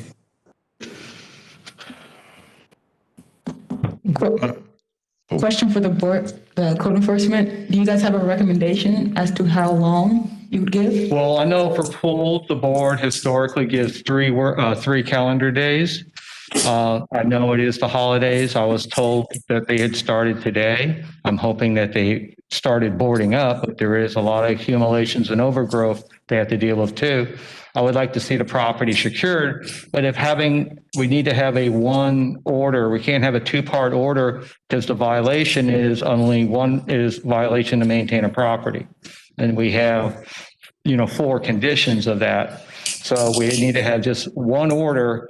I understand it is the Christmas holidays coming up next week. So, I mean, even if it was a week, I think that would be suffice, so, hey, get control of the property, get it boarded up. My last visit on Wednesday, I did meet with one of the local contractors with A+ Preservation. He was there taking pictures in order to get bids. And we told him, look, you need to keep this property secure. And what we used to do, because it's so many windows and doors, we would secure the front entrance gate at the perimeter fence for the property is what we would do, just to temporarily abate it. But in this case, they're going to have to board up windows and doors. Mr. Urbaniak, I'm okay with 7 days. If you are, I'm happy to second that. That's fine. I'm fine with 7 days as well, Brian. We have a motion by Mr. Urbaniak and a second by Mr. Lorenzen. All in favor? Aye. Opposed? Carries. Next case, please. Thank you. Turn to page 2, number 4, case number CE 1901-4580. The owner is Shelley Walker and Leslie Walker, location 909 Dixie Maid Lane. We have service, and I believe we have someone virtual for this case. We have Harvey Walker. Harvey Walker, are you there? We'll move on to the next one then.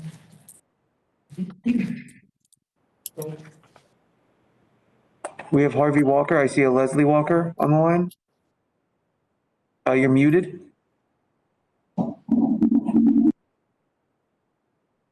Could be muted. Go ahead. We unmuted you. Meeting. Is this Harvey Walker? Yes, right here. That's Right me. hand, sir? Please raise your right hand. Do you swear or affirm the testimony you're about to give will be the truth, the whole truth, and nothing but the truth? I do. And state your name and address. My name is Harvey Walker. I'm the husband for Leslie Walker. And the property caught on fire. And with the pandemic and everything going on, I'm having a problem in the building department. Can you state your address for the record? Enforcement will present their side first. Dixie Maid Lane. Could you please repeat that? 909 Dixie Maid Lane. Do you hear me? Yes, thank you. Please stand by. Okay, we have a code officer.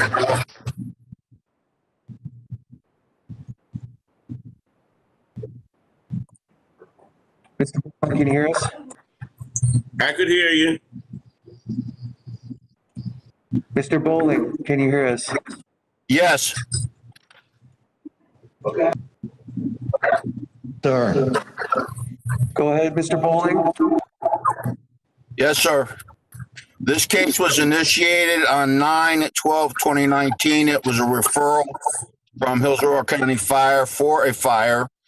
The original citation was general standards for dwellings. Obviously, the fire was had total damage on the house. An additional site for accumulations was added on 2/13/2020 due to a myriad of accumulations, construction material, and other debris that was left on the property. Has been very little to no progress in the abatement of the residents. The roof has been taken off without, there's been a partial demo without any permits pulled. And as of, I believe, a couple of days ago, my last inspection was on 12/8/2020.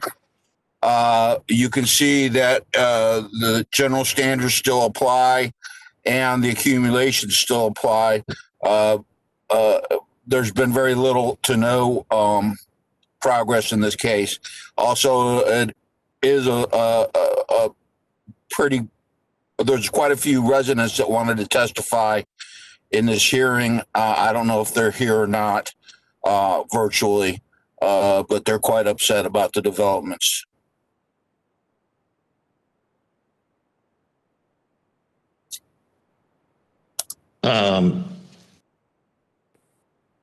The respondent. In zoning. Do his testifying. Mr. Walker? Yes. Go ahead with your testimony.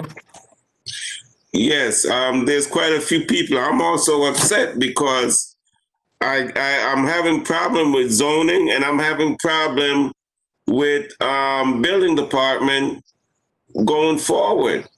And with the pandemic and everything, you can't meet with anyone.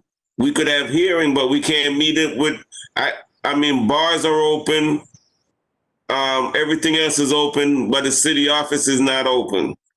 The city workers are in bars. I mean, if I have an issue, there's no one for me to speak to. I can't go anywhere and meet with anyone. You know, and I'm paying a mortgage every month and I'm not getting anywhere. I spoke to someone in the zoning department, and it's been over a month now I'm trying to get through to them because there's a zoning issue where there was an encroachment on the existing structure of one end that I want to address. And with the work, with my plans and what I have to do, there's going to be a total encroachment of 5 inches. And I'm getting nowhere with zoning. And I can't speak to anyone. And I wanted to speak to the person in charge of zoning, and I've gotten nowhere. So I'm having a problem. So you're talking about you want to add on to the structure? Is that what you're saying? On to the structure. Do it. You don't. What we're interested in at this meeting is you repairing that structure. You come into compliance before you add on to the structure. That would be zoning. Are you going to be able to take care of your existing problems? We're not dealing with zoning. We're dealing with the structure itself. The existing problem that I've had is I've cleaned up the structure. It's boarded up. No one can get inside the structure. And there's some repaired in the front that I'll be more than willing to take care of. How long is it going to take you? Well, I'm not in because of emergency. I'm not in Tampa right now, but by the end of the month, by the end of the year. So you're saying you could have it all done by January the 1st? When you say all done, what do you mean all done? As far as the debris that he's talking about in the outside? The general standards of the dwelling, yes, I'll be dwelling able seems to have been burned. By January 1st. But as far as code enforcement is concerned. Okay. Go ahead, Mr. Pozzano, fill him in. There are people down in the county center. They don't occupy the building, but there is a process to still follow through with getting the permits to do one or the other that you wish to do, whether you wish to get a demolition permit or you wish to get a construction permit, a building permit. It's not going to be done by the end of the month. You need to hire someone to draw up plans. I did. I have the plans. Plan on correcting the issue at hand. An engineer, that's the word I was looking for. He has to present plans to the county with your application for a construction permit. And that's going to take you quite some time, especially if they're not presented for approval, which seems to be an issue there. They're kicked back several times. So you're looking at several months before you can even get the approval for the construction permit. Have you started that? I have started it. I got my plans drawn. I submitted to the building department. A building department referred me to zoning because of 1 to 5 inches encroachment. And that's where I am now, waiting on zoning. Now, I know I can't complete the building in 2 weeks. I know that. But I was addressing the problem with the code enforcement with them saying that there was a debris in the front because the structure is secured. Everything is locked up. You can't go inside the structure. But as far as code enforcement is concerned, the debris that he said is in the front, I will be able to take care of that. I keep the grass cut. That's not an issue. Hey, Officer Bowling, are there any safety issues? Go ahead, sir. Safety issues? Yes. Are they? It's a very attractive nuisance for the kids in the neighborhood. There are a lot of the debris, as you can see in the PowerPoint presentation. There's a lot of things that could hurt somebody if in fact they wandered onto that property.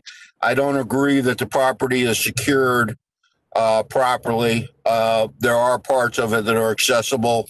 And there's no application currently pending for anything on that property, including construction or demolition. Conversation, because you say that there's no application. That is not so. There's an application with Omar Shepard from the building department. Okay. Members of the board, do you have any questions? Huh?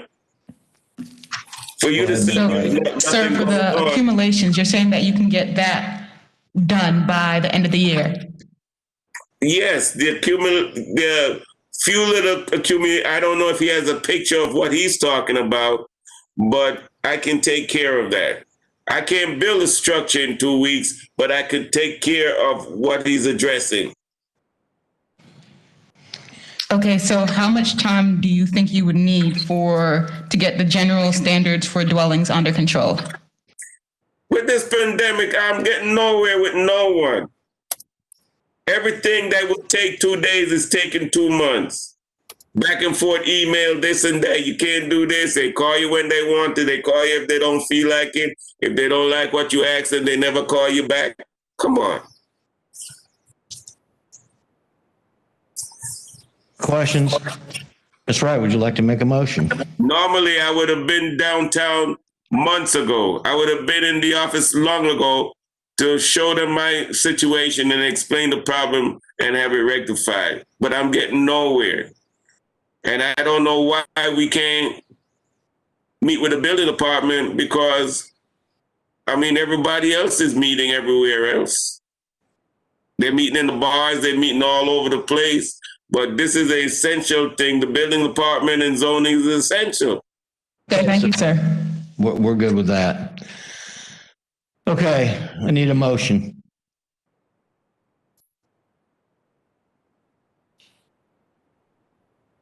You can do a 2-part motion if you wish.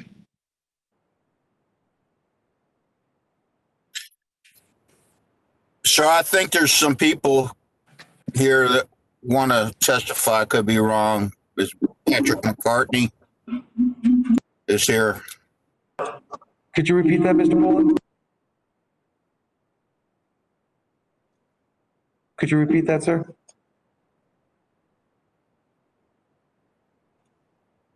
Mr. Boland, can you repeat that, please?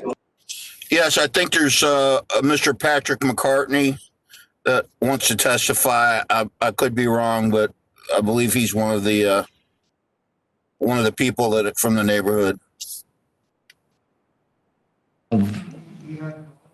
Okay. Well, Mr. McCarthy? Mr. McCarthy, we're not hearing your microphone. We may have to have you back out of the meeting real quick and rejoin. That's often something that happens whenever you join right away.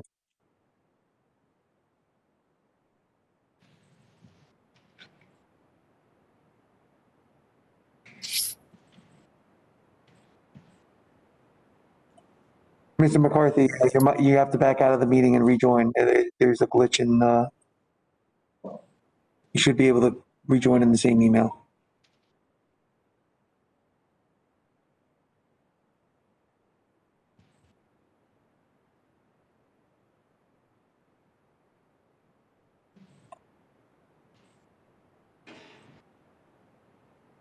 Mr. McCarthy?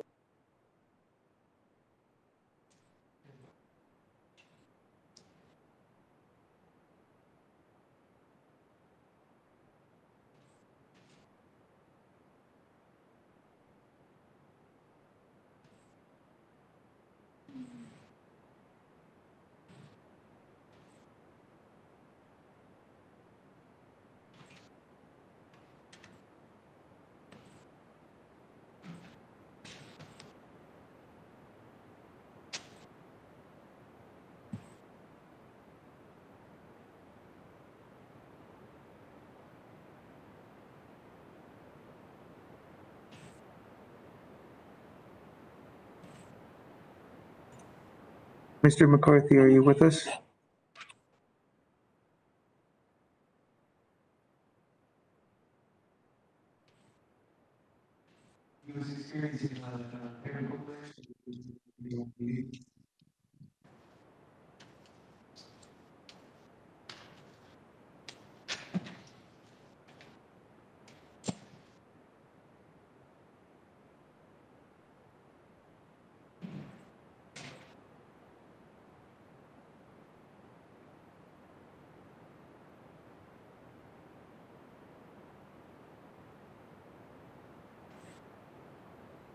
Mr. McCarthy, were you able to get back on yet?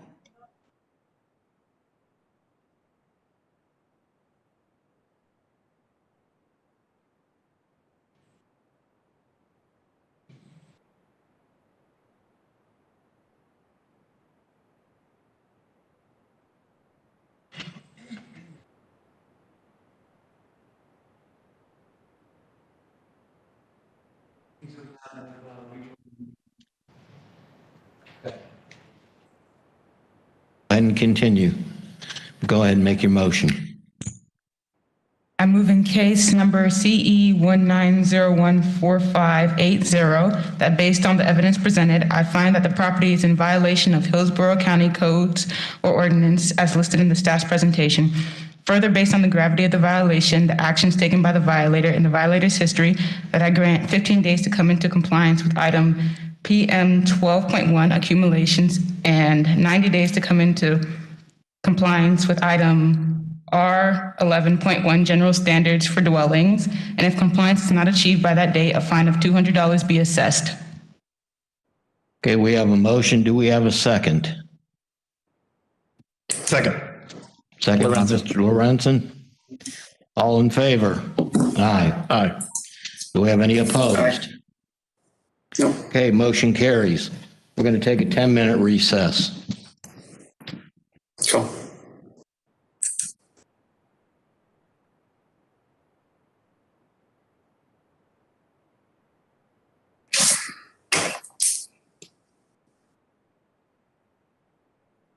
Hello?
Next case.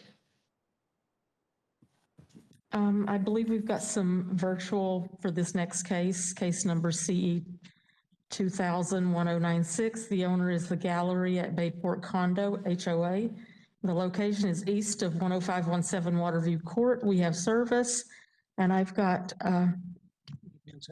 well, as soon as I find out who's online, I'll know if we have service. What page is that? That's page 3, number 5. And I'm sorry, I didn't. That's my case. I was originally virtually, but decided to come in person. Oh, okay. And I'm used to the Pinellas County one, not this one. would you raise your right hand, sir? Do you swear or affirm the testimony you're about to give will be the truth, the whole truth, and nothing but the truth? I do. And state your name and address. Sean Brown, 1211 Northwest Shore Avenue, Suite 409, Tampa, Florida. And how are you affiliated with the gallery? I am their counsel. Thank you.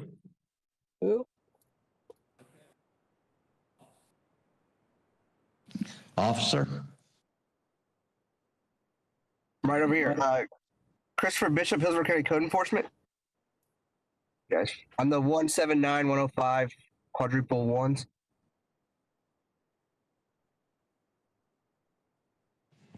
Two 0001096. Yes. Christopher Bishop, Hillsborough County Code Enforcement. The property in question is east of 10515 Waterview Court. The folio of the property is 005755-9554. Property was first inspected on 24 January 2020.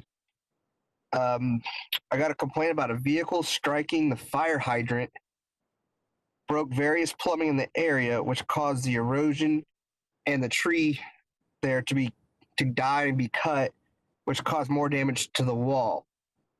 All plumbing has been repaired. Sidewalks has been repaired and replaced. The only thing that remains is the wall.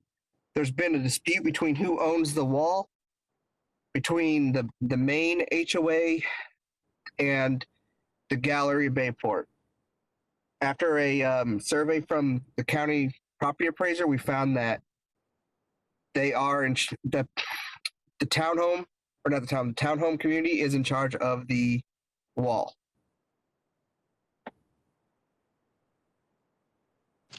Counselor, what would you like to tell us? Well, so there is a dispute as to the ownership of who has that piece of property.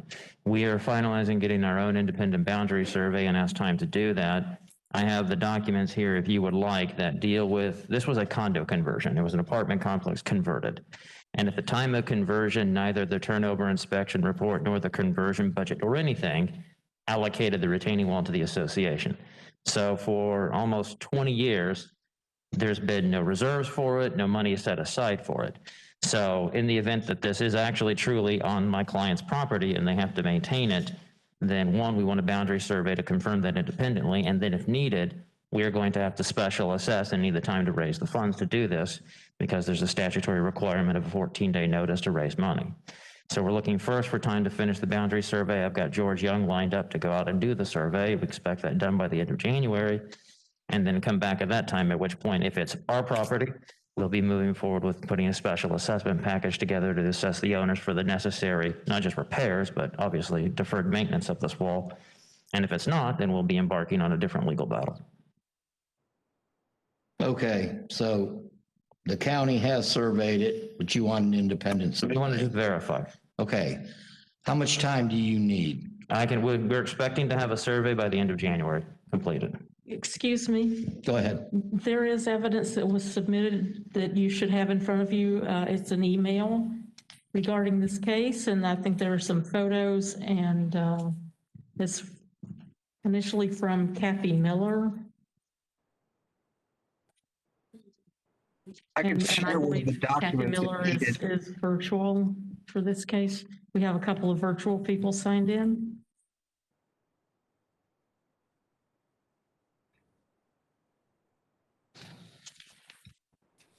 Evidence. Okay. All right. Back to the original, you're saying the survey could be done within 30 days. Yes. And then you have no idea when the wall would be fixed. Is that what you're saying? No, I'm not saying we have no idea. What we have to do is under Florida law, my client has to notice a special assessment meeting. That requires a statutory notice of 14 days before we can have any meeting. So if the wall is determined to be ours, once we know the cost of repair, we have to notify the owners 14 days in advance that we are going to hold a meeting to levy a special assessment against them because my client's operating funds cannot cover the wall. They'd have to specially assess the owners to fund it. So what I'm saying is the end of January, I'll have a better time frame on the assessment, but I have to give a mandatory 14-day notice. Okay. Officer Bishop. Yes, sir. Issues with this wall? Say again? Safety issues. Do we have safety issues there? No safety issues. All right. You say we have others that wish to speak? Okay, present them, please. Kathleen Miller? Yes. Go ahead with testimony. Oh, I'm Kathy Miller. Do you need to swear me in? I affirm the testimony you're about to give will be the truth, the whole truth, and nothing but the truth. I do. Correct. Thank you. Thank you very much. I'm Vice President of our Homeowners Association. This wall was damaged in October of 2019. I did get an insurance company to take a look at it because of the gal that hit the wall. Did you state your name and address, ma'am? I'm sorry. Kathy Miller, 5817 Dory Way, Tampa 3615. Go ahead. Okay, we're very interested as a homeowners association, the dispute between the two properties, between the Cortland properties and Gallery 1 has been ongoing with no one moving on it. So we appreciate code enforcement coming to this. We did look into surveys. We've tried everything there, but, and I think maybe the Gallery 1 attorney can speak to this issue that we're not sure that a survey solves anything. It would seem to me that it was in the sale of the property initially when it was divided, whether or not the homeowners association had any responsibility to take care of the wall. And that's where we always felt that this was a dead end. The survey, we don't know if that would have covered taking care of the wall the way it was divided off years ago. So it's been a very complex issue. And I would appreciate the name of the attorney for Gallery 1, if we could have that. Would that be you, sir? That is me. I'm assuming, I'm guessing Gallery 1. That's who she's referring to me. That's, yes. There's multiple galleries, but I am the counsel for the Gallery at Bayport Condominium Association. And would you let her know what your name is, sir? Sean Brown. There you go. Okay, ma'am. Attorney. She's still with us. Excuse me, we had to clean that up. Christopher made the comment that it is safe, but that wall is, I think, as close to collapsing as possible. It does not look good. We've had to clean up the area just so that people could walk through there. So our homeowners association has had to do things that we really are not, it's not our property to do that, but I would say that the wall is not that secure. Anything else, ma'am? No, thank you very much though for your time today. Do we have anybody else virtually standing by? Yes, Jeannie Spencer, can you hear us?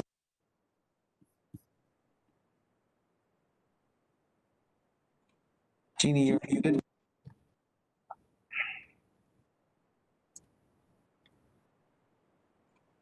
Jeannie Spencer, can you hear us?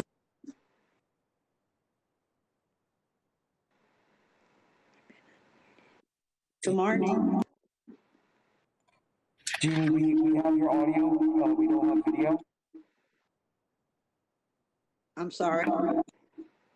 I just called in to listen today to see about the wall.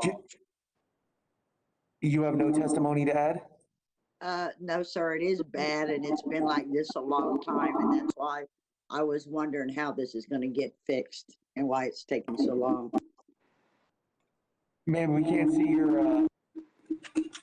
your video. If you can hit the camera button off and turn it back on, we can get your testimony on the record. That's okay. I'm just listening. Okay.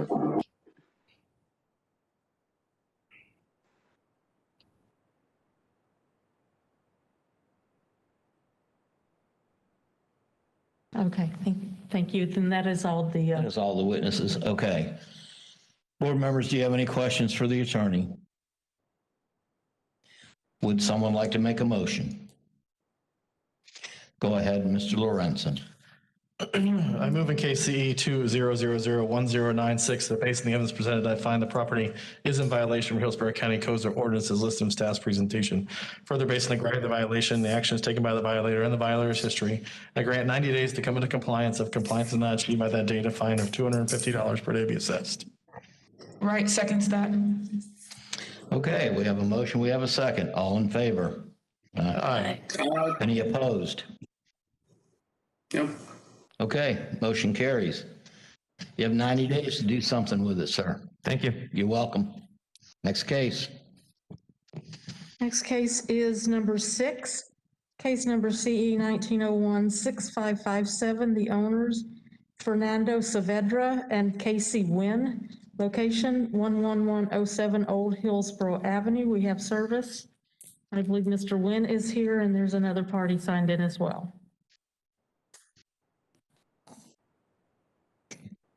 Raise your right hand, please. Do you swear or affirm the testimony you're about to give will be the truth, the whole truth, and nothing but the truth? Yes. And state your name and address. My name is Casey Wynn, 6406 North Central Avenue, Tampa 33604.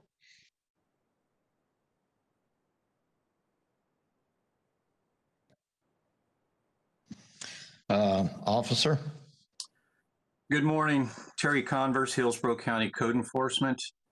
I initially inspected the property located at 11107 Old Hillsborough Avenue on October 23rd, 2019, which at the time of the inspection was owner occupied. It's not in foreclosure. There were subsequent meetings with Mr. Wynn, contact via email, telephone throughout the year, contact with Development Services following up on the status of the site development.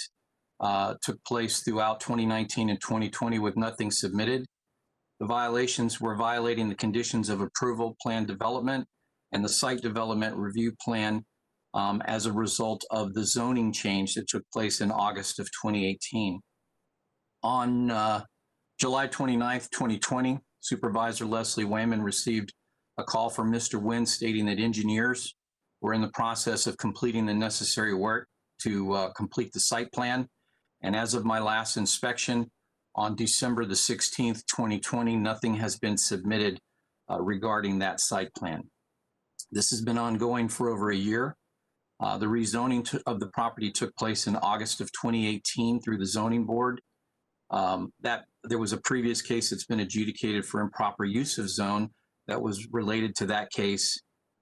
This complaint was initially filed by a neighbor who went through the county commissioner's office regarding the violations on the property. The items that you see on the board now are the conditions for the change to the zoning.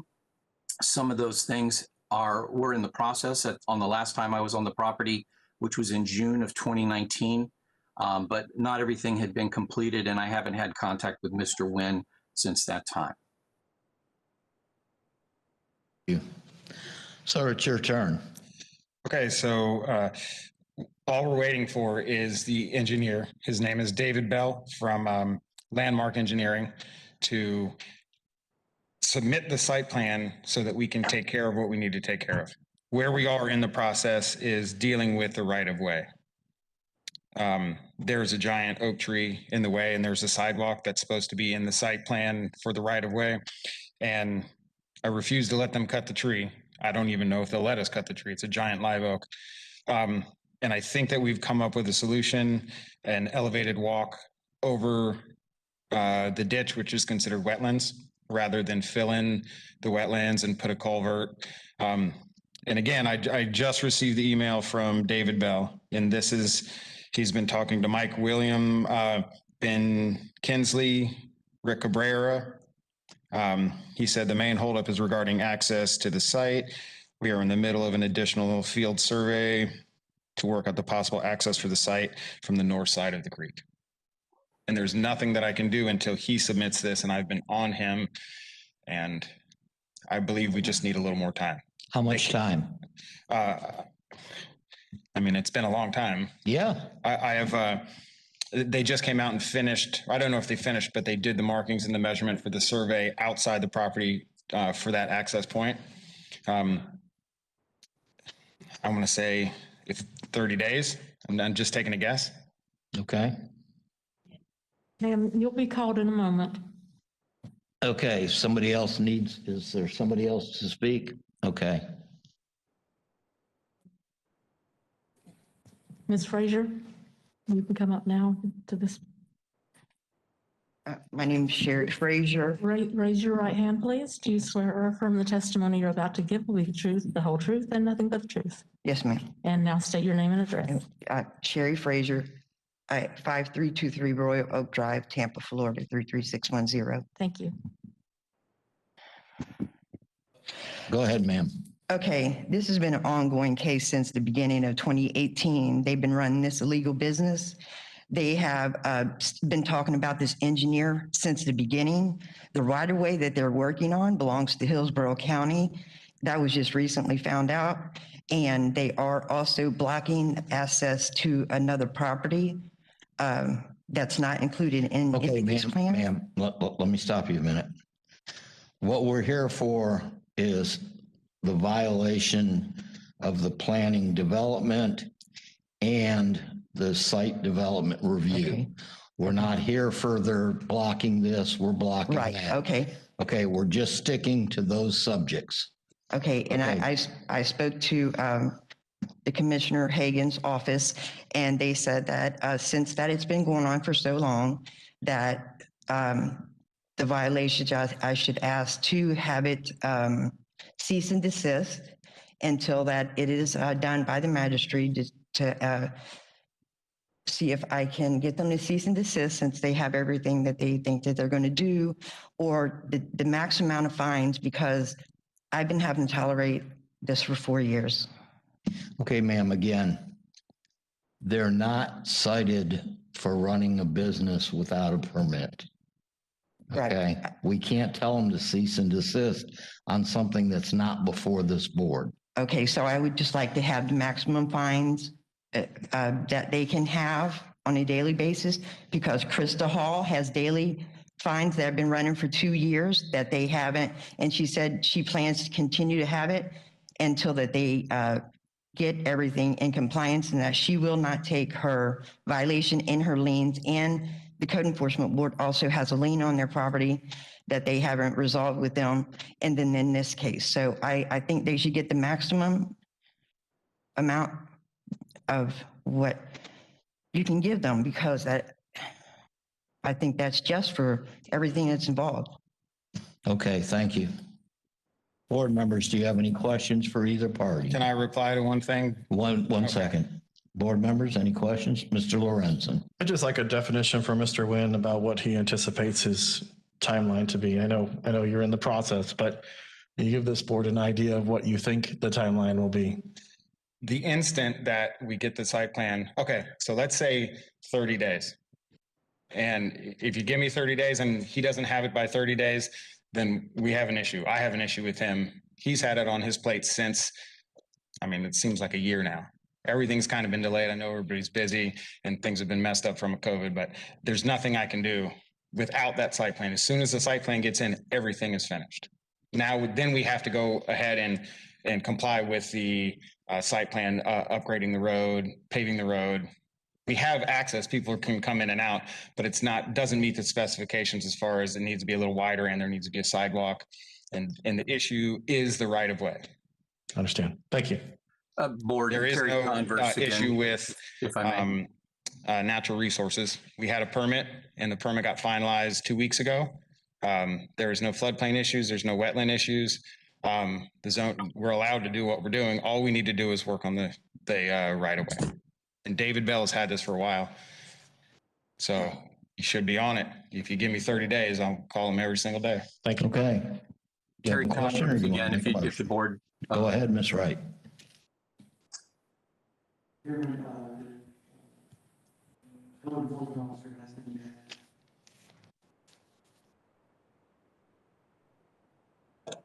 Officer, go ahead.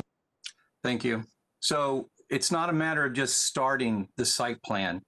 The site plan and the development process has to be completed in order to be in compliance.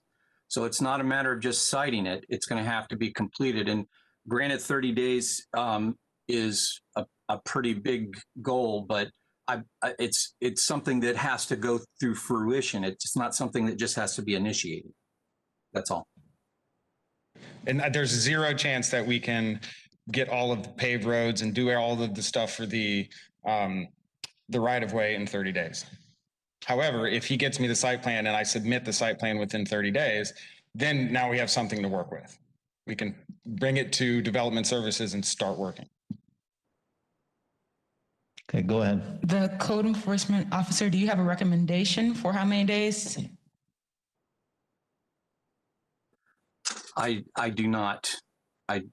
It's not going to be a short time period. I can tell you that. Even if they get the information from the engineered plans, they still have to submit their applications. It has to go through a review process. I have no idea. I mean, I would even venture to say, and it's been going on for a long time. This engineer's had this since December of last year that I'm aware of. It's not something that is being moved along rapidly. It's something that seemed to be strung along or drug out over a long period of time. And I understand there's some environmental issues. And I understand that there's some issues with right-of-way. But as far as the site plan goes, that's what engineers are paid for. So I don't have an answer for you 30 days to 90 days, but it could be longer. Go ahead. I move in case number CE 19016557 that based on the evidence presented, I find that the property is in violation of Hillsborough County Code or ordinances as listed in staff's presentation. Further, based on the gravity of the violation, the actions taken by the violator and the violator's history, that I grant 90 days to come into compliance, and if the compliance is not achieved by that day, a fine of $100 per day be assessed. Okay. Second. I'll second for the purpose of discussion. Okay, second by Mr. Lorenzen. Go ahead. I guess my concern here is, and I appreciate the motion, I think obviously we realize there's a time issue here. I think my concern is primarily is that we need some sort of trigger to make sure that the engineering gets done and gets submitted. In this motion, we're saying 90 days. And my fear is, although the gentleman, Mr. Nguyen, has testified that he is all about being aggressive to getting this completed, that legally gives him 90 days to get this done. And I guess that's my fear. And at the same time I'm saying this, I'm trying to think of a better solution.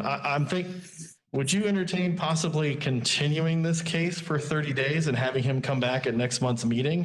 And if the engineering has not been submitted at that point, then we levy a short time frame and a higher penalty? That way it gives him the good faith to show that he's got that process going. It's been submitted, and as our own officers testified, once it's submitted, then we're at the mercy of going through the process. I agree what Mr. Converse said. One second. Okay. Well, yeah, we're in the middle of a motion. What do you think? Would you be interested in modifying your motion, or? No, you would just say that you want to. I'll amend my motion. I move in case number CE 19016557 that based on the evidence presented, I find that the property is in violation of Hillsborough County Codes of Ordinances as listed in the staff's presentation. Further, based on the gravity of the violation, the actions taken by the violator and the violator's history, that I grant a continuance on the case. We don't have a date yet for January, do we? We do not have the dates approved yet. We will Must be 30 days. notice everyone when we do have a date approved. Okay, you can just say the date, that's the January date. All right, continuance on this case for our January hearing. Second, Lorenzen. Okay, we have a motion, we have a second. All in favor? Aye. Aye. Any opposed? Grace, okay. Thank you. Within 90 days, you'll come back here. 30 days. Well, no, in the next hearing, I'll have the engineer should have the paperwork, we'll have everything set, and then we're going to discuss the plans going forward with those plans from the engineer. Let's hope Is so. that correct? Okay. Thank you. Yes, sir. Thank you. Next case. Turn to page 4, number 8, case number CE 19017442. The owner is David B. Autumn, 903 Silver Palm Way. We have service, and someone is signed in for this case.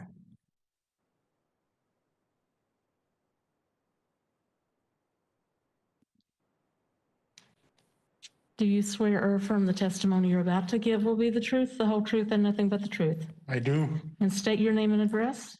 Dave Autumn, 903 Silver Palm Way, Apollo Beach, Florida, 33572. Thank you. Officer, go ahead. Good morning, Board. Jason Zalva, Hillsborough County Code Enforcement. On 10/2/2019, I was investigating another case with Officer Matthews on a boat when I passed by this property on the canal. I observed the overgrowth was so severe in the rear of the yard, it looked like a jungle, and it was the boat was hanging from the actual part in the water, part out, which was a nuisance condition and unusable. On 11/8/19, I made contact with the owner, David Autumn, explained him why I was there, and he admitted his yard got out of control. Because of the circumstances, I issued him a 25-day hand-delivered notice of violation. On 12/23, code enforcement responded for a checkup on it and noticed that the overgrowth was still there and the other violation, so it was referred to hearing at that point. On 12/11, I arrived this year.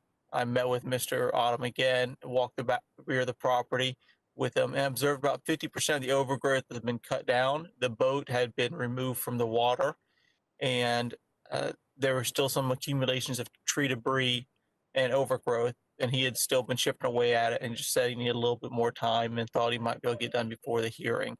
At this point, it still needed to be referred to the hearing. Thank you. Sir, how much time do you need? I need 7 more days. How many? 7. You need 7 more days. I mean, it's all knocked down. It's just a matter of picking it up. Okay, good deal. Any board members have any questions? The cold weather is a big help. Any questions, board members? All right, would someone like to make a motion? I'll make a motion. Go ahead, Ms. Clayton. I move in KCE 19017442. That based on the evidence presented, I find the property is in violation of Hillsborough County codes or ordinances as listed in staff's presentation. Further, based on the gravity of the violation, the actions taken by the violator and the violator's history, I grant 7 days to come into compliance, and if compliance is not achieved by that date, a fine of $150 a day be assessed. Right, I'll second that.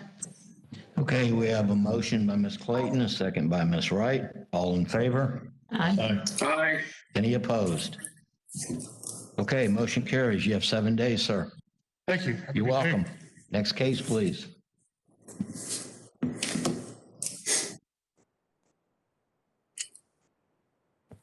Turn to page 6, number 12, CE 19014699. The owner is Betsy Torres Laguna, 4304 Broad Street. We have service, and we have 2 people signed in for this case.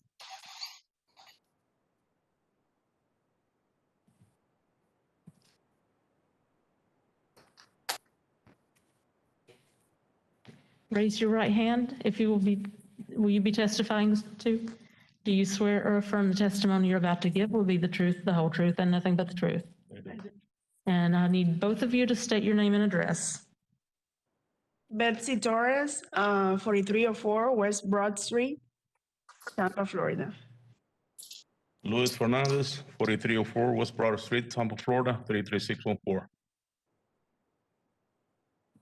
Okay, officer.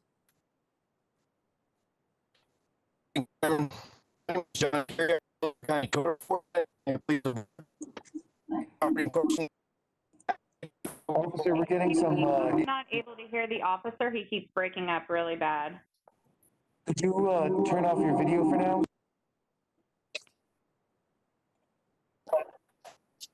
Officer, can you turn off your video? Can you hear me? I believe we cleared up. Okay, good. The property in question is located at 4304 West Broad Street, Tampa, Florida, 33614. Property is owned by Laguna Betsy Torres. The property was first inspected November 16, 2019. Officer, we're still breaking up. Inspection. You're still breaking up there. If you do me a favor, you hit the downward arrow on your computer next to mute, and you click switch audio. There should be an option to put in your phone number and have them call you to have your phone be the microphone, and that should clean up any issues we're having. Okay, switch audio. Okay. Okay, click switch audio, and then there should be call me, and you can enter your phone number in there.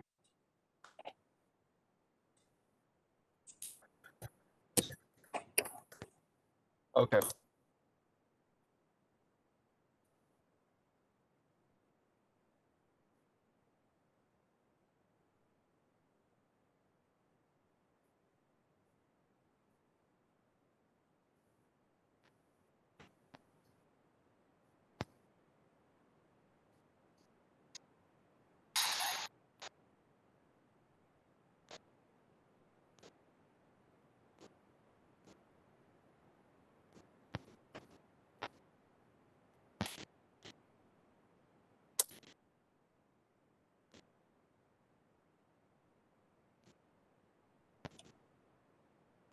Hello? Yes, Brenda, please stand by. Are we on recess again? No, not yet. We're just working through a technical issue. Oh, okay. I have a doctor's appointment at 12 o'clock. Brenda, I'm sorry. You have to stand by, please. Okay. John, can you hear us?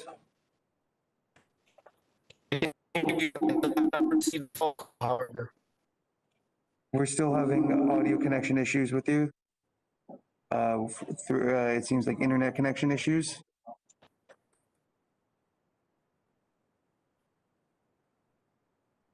Do you want to send back in?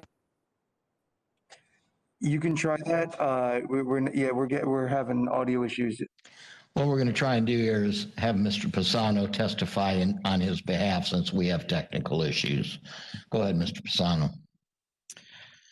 I'm Carmine Pisano with Code Enforcement. This case involves an investigating officer of John Carrion who initiated the case on or about 9/16/2019.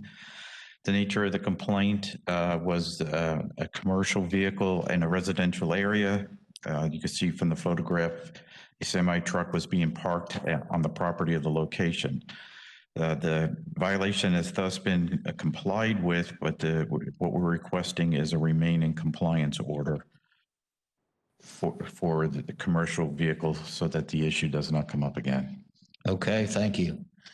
Who wishes to speak first? You wish to speak first? Go ahead, sir. Well, first of all, speak into the microphone. There you. It's better now. Can you hear me? Do you need a person here? Can you hear me? Well. Please state your name for the record. We've been married for a long time. I'm the. I can hear it. Your name? My name is Luis Fernandez. And I'm the owner of that truck. And the picture that you saw there, that was a long time ago when I saw the officer. There's nothing I can say. There's no excuse for that. I made a mistake. I apologize. I take the responsibility. I can't change that. What I can say is that it's been over a year and I never put a truck that again. I don't want. That's what I can say. Okay. Ma'am, do you have anything to say other than what he said? Very good. Okay. Board, any questions? Would somebody like to make a motion? And Mr. Ubanik, you're always welcome to join in. I'd be glad to make a motion, Chairman. I move in case CE 19014699 that based on the evidence provided, I find that the property is in violation of Hillsborough County codes or ordinances presented. Further, I find the property is now in compliance with this code provision in order that it remain in compliance with this code provision. Okay, we have a motion and a second. All in favor? Aye. Opposed? Okay, just don't park there anymore. I did not hear who did. You got it. Thank you. Thank you very much. Have a good day. You too. Next case, please. Ms. Allison, could you repeat? Bornaro, who did the second for that motion? Mr. Bordenaro? Second. Was Mr. Lorenzen. Next, Thank you so much. next case is on page 7, number 14, CE 19015039. The owner is Sammy P. Alazzo, 2538 West Fern Street. We have service and someone is signed in for this case.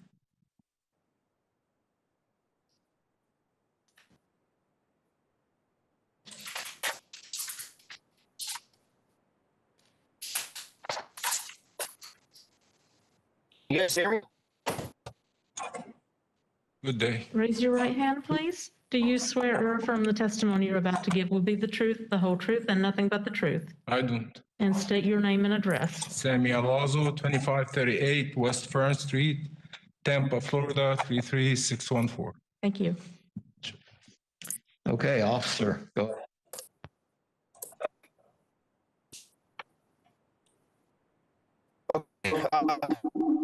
Good morning. I'm Carrion Hillsborough County Code Enforcement. The property in question is located at 538 West Fern Street, Tampa, Florida, 3614. Property is under the ownership of Lalo Sammy D. Property's owner occupied. Property was first inspected September 24, 2019. Initial inspection, 7 violations. This case for CB hearing December 6, 2019. for pre-hearing inspection February 5th, 2020. However, due to COVID, the corresponding hearing was canceled, has been rescheduled several times. For another hearing inspection, December 4th, 2020, photographs taken at the time.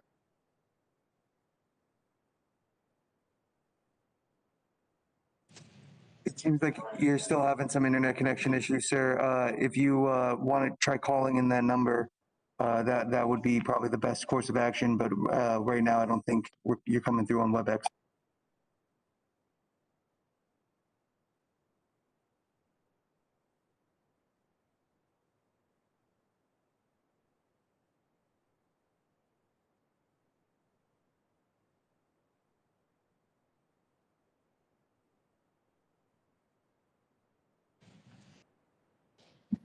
Do we want to pass this case over for now, for the moment? See if we can get him restarted?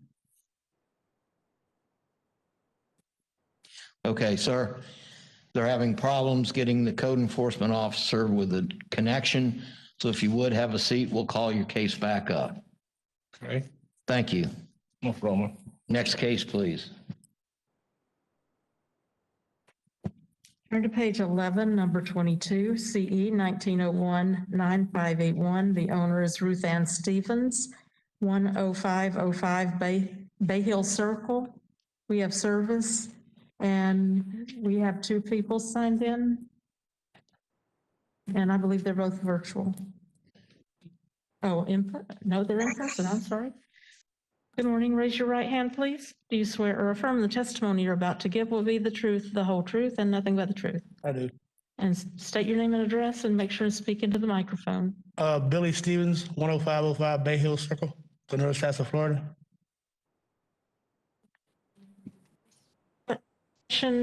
My mother. Okay. I take care of my mother. I just got back in town, so everything's been a little bit, Okay. havoc with the pandemic, but, got everything pretty much up to date except for. Okay, sir. Just a moment. We need to let the officer speak first, then we'll hear you. Okay. Officer Rowan. Good morning, Paul Rowan with Hillsborough County Code Enforcement. This case began back on December 10th of 2019 with a complaint from the Hillsborough County Sheriff's Office due to the ongoing problem with homeless people and suspected drug activity on the property. Property is located inside of the Bay Hill Circle HOA and has had numerous Hillsborough County Sheriff's complaints. The taxes have not been paid on this property for the last 2 years. The property is not in foreclosure. There are 3 previous cases on the property in the last 5 years. I've had multiple citizens complaints, and as I said, multiple complaints from the sheriff's office to the sheriff's office. The owner at the time of the original complaint and then quite a ways afterwards was allowing the homeless people in the area to hang out on the property. One of the citations is for vagrants and homeless. We have closed that complaint after we made a determination that the homeless people had the permission and were the guests of the actual property owner, so it didn't meet the citation. So we closed that closed that violation. The property is homesteaded. We have it cited for accumulations. They complied the overgrowth violation for inoperable vehicles. The overhang extension on the outside of the property is damaged. They have outside open storage of all kinds of items that are up against that very dilapidated fence, which is the other issue. My most recent visits, one second. My most recent visits to the property found they have constructed, they've constructed a fence, PVC fence that prohibits me from being able to see inside the property. And I'm being told that they have complied some of the violations, but not all of them. And we believe they're just hiding them, and we're waiting for, I haven't seen as many homeless as I usually do, but I do still see them going there. like I said, I'm getting multiple complaints from the people that live in the area, including a neighbor, about the conditions of this property. I've never had a chance to meet with the actual property owner. All of my interactions have been through the son. Hoping we can get some kind of relief for the neighbors and for the people that live in this neighborhood. There are no life safety issues, though. Okay, sir, what would you like to tell us? All that stuff has been addressed. There's only one thing left that needs to be done now is the pole that he showed on the awning. It's on the actual awning, the carport. Yep. And that's the only thing that on the list of violations I got right here that he gave me that are not finished. Okay. How long? The two vehicles that were in the backyard, those were vehicles that I had purchased, you know what I'm saying, and was going to fix one of them at the time, but whenever all that stuff happened, I went ahead and I said, okay, well, if I got to get it out of here, we got it out of here. Everything's gone. The trash is gone, which was part of the construction that I was doing inside the home. So I closed off the gate, finished the fence, repaired all the fencing. Everything's done except, like I said, I'm ready for an inspection maybe within the next couple weeks for that pole. Just give me time to buy that piece. You need a couple of weeks. Yes, Is that what you're saying? Just have to be able to purchase that pole. That'll be done. The only thing that's left in the yard still is I have a wave runner that I'm actually going to take to a mechanic friend of mine and leave it over there so that the part, which I don't know why they have a problem.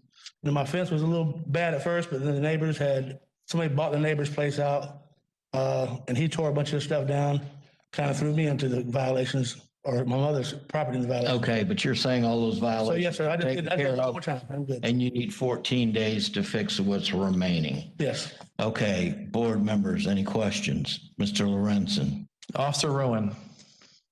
Yes, sir. Fence violation, is that dilapidated fence on the side that the things were propped up to, or does that also now include improper fence height or setback for the fence that's hiding the things that are on the property? For which violation? 12.4? The fences? Yes, sir.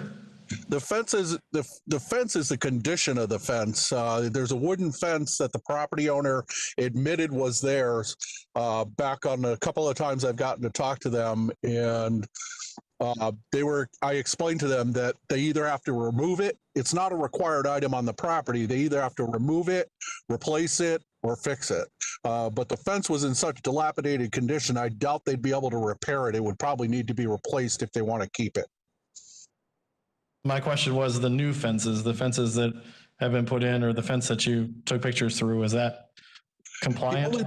The only place they put new fences up were in places where there wasn't a fence to restrict my view into the property where most of the violations were going on. And is that fence compliant? Are they in compliance? Is that what you're asking? Is the fence that they added in compliance? Oh, yes, the fence that's covering the front of the driveway where it wasn't before, that fence is in compliance. The fence that's out of compliance is on the back side of the house, facing another house. I just want to make sure that that was clarified for the owner. Thank you. You're welcome. Board members, I believe there may be other people to speak on this. I'm going to do a last call. If there's anyone else who wants to speak on this case, you need to come up now. I guess some people had signed in. I guess they left. Okay, Mr. Lorenzen, go ahead and make your motion.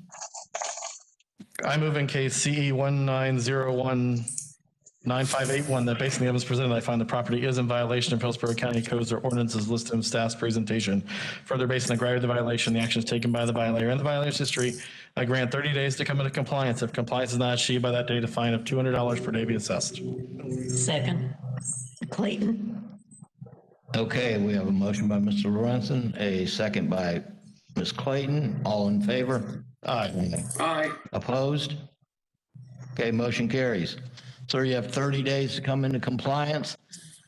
Keep in touch with Mr. Rowan, set a date. You do live there?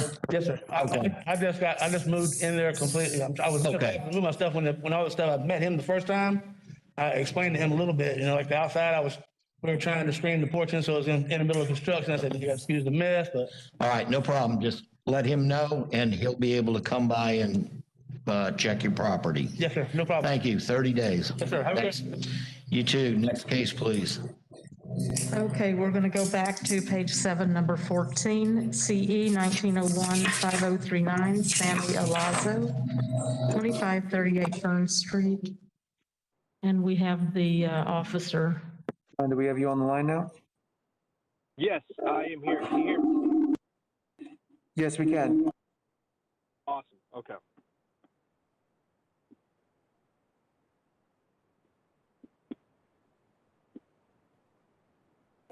Go ahead, officer.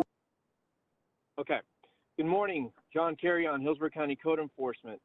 The property in question is located at 2538 West Fern Street, Tampa, Florida 33614.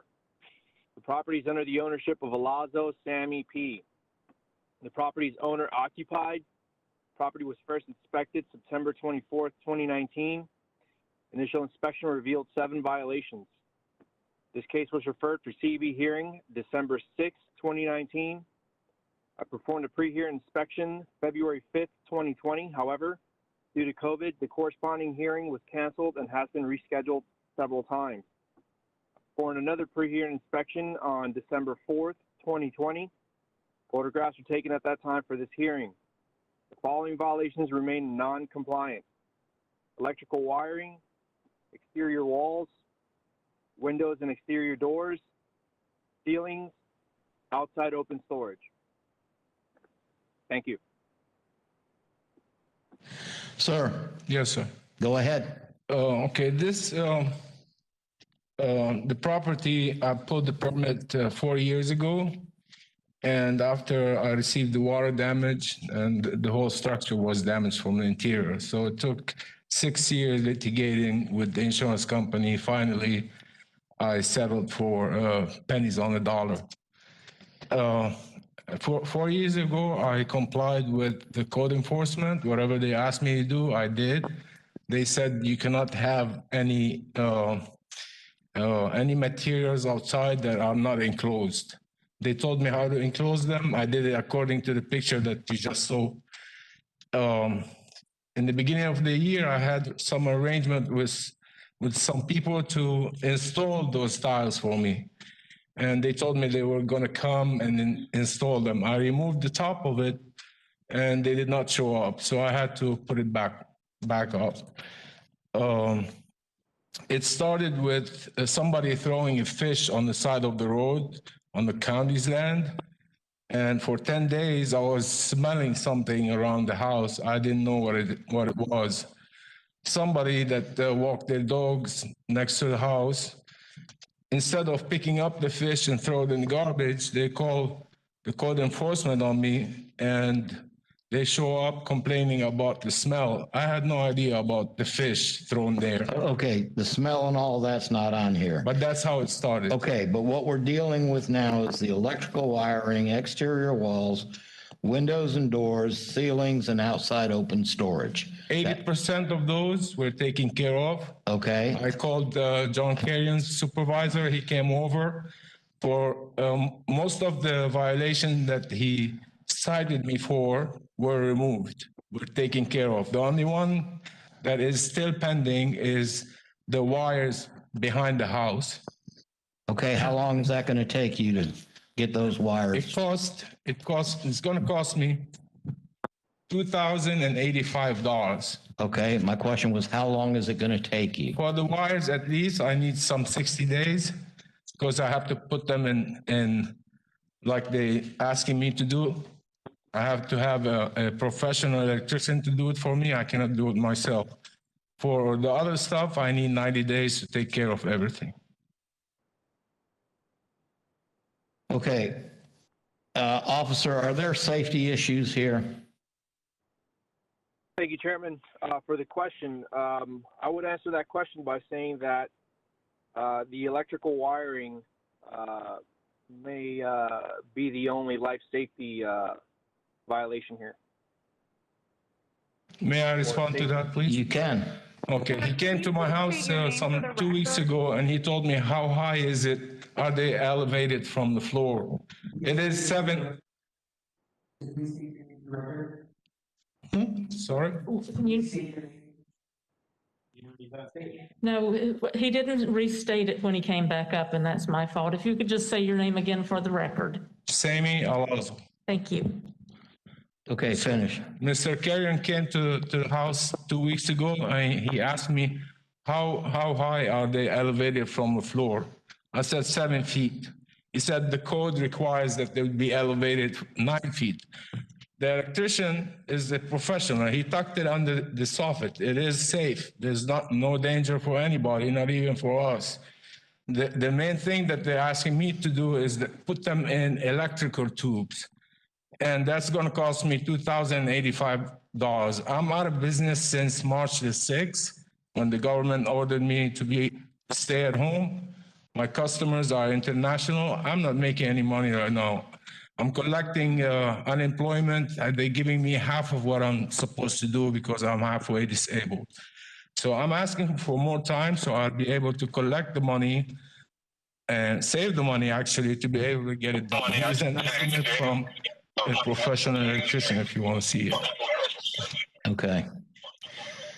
Board members, you have questions? Mr. Lorenzen, go ahead. Sir, your testimony was that you had everything completed except for the wiring, but then in your follow-up testimony, you asked for 60 days for the electrical wiring and 90 days for everything else. Can you tell me what everything else is? Okay, 90 days, I asked for he cited me for like a crack and the texture on the wall. He considered that a structure. His supervisor told him this is not structure because it's cosmetic. This is one of the violations he cited me for. The other thing he's considering the open storage is I'm in violation of that. So I'm going to go to the code enforcement office, speak to the same supervisor who instructed me to do it that way. And this will be resolved outside of here. All I'm asking for is just some time so I can deal with those issues. So just to confirm, there are issues outside just the electrical wiring that you have yet to complete? Yeah, the electrical wire, I need to save up $2,100 to get it done. The other issues, I can finish them in about 90 days. That's between finding somebody to talk to at the code enforcement. Nobody wants to meet with you, and it's a difficult time right now. Well, the good news is you're in the right place for code enforcement. So based on our ruling, somebody's going to come and visit you. So I hope so. Yes. Okay. Thank you. Thank you. Okay, anybody else? We need a motion. Question real quick. So for the electrical wiring, you're asking for 60 days for that or 90? I'm asking, wait a second. I asked for 90 days for the electrical wires. Okay. And how about 90 days altogether and I finish everything at the same time? Sounds good. You want to make a motion?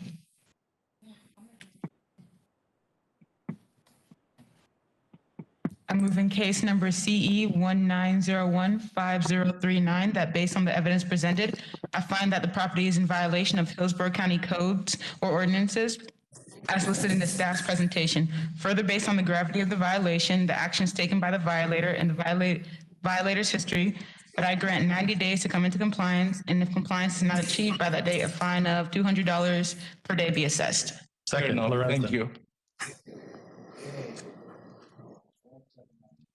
Motion by Ms. Wright, second by Mr. Lorenzen. All in favor? Aye. Opposed?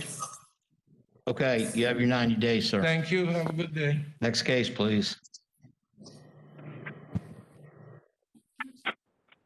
Turn to page 9, number 17, CE 2000-2007. The owner is Jose Sarkis and Matey Sarkis, 7518 St. Vincent Street. We have service and we have some people signed in.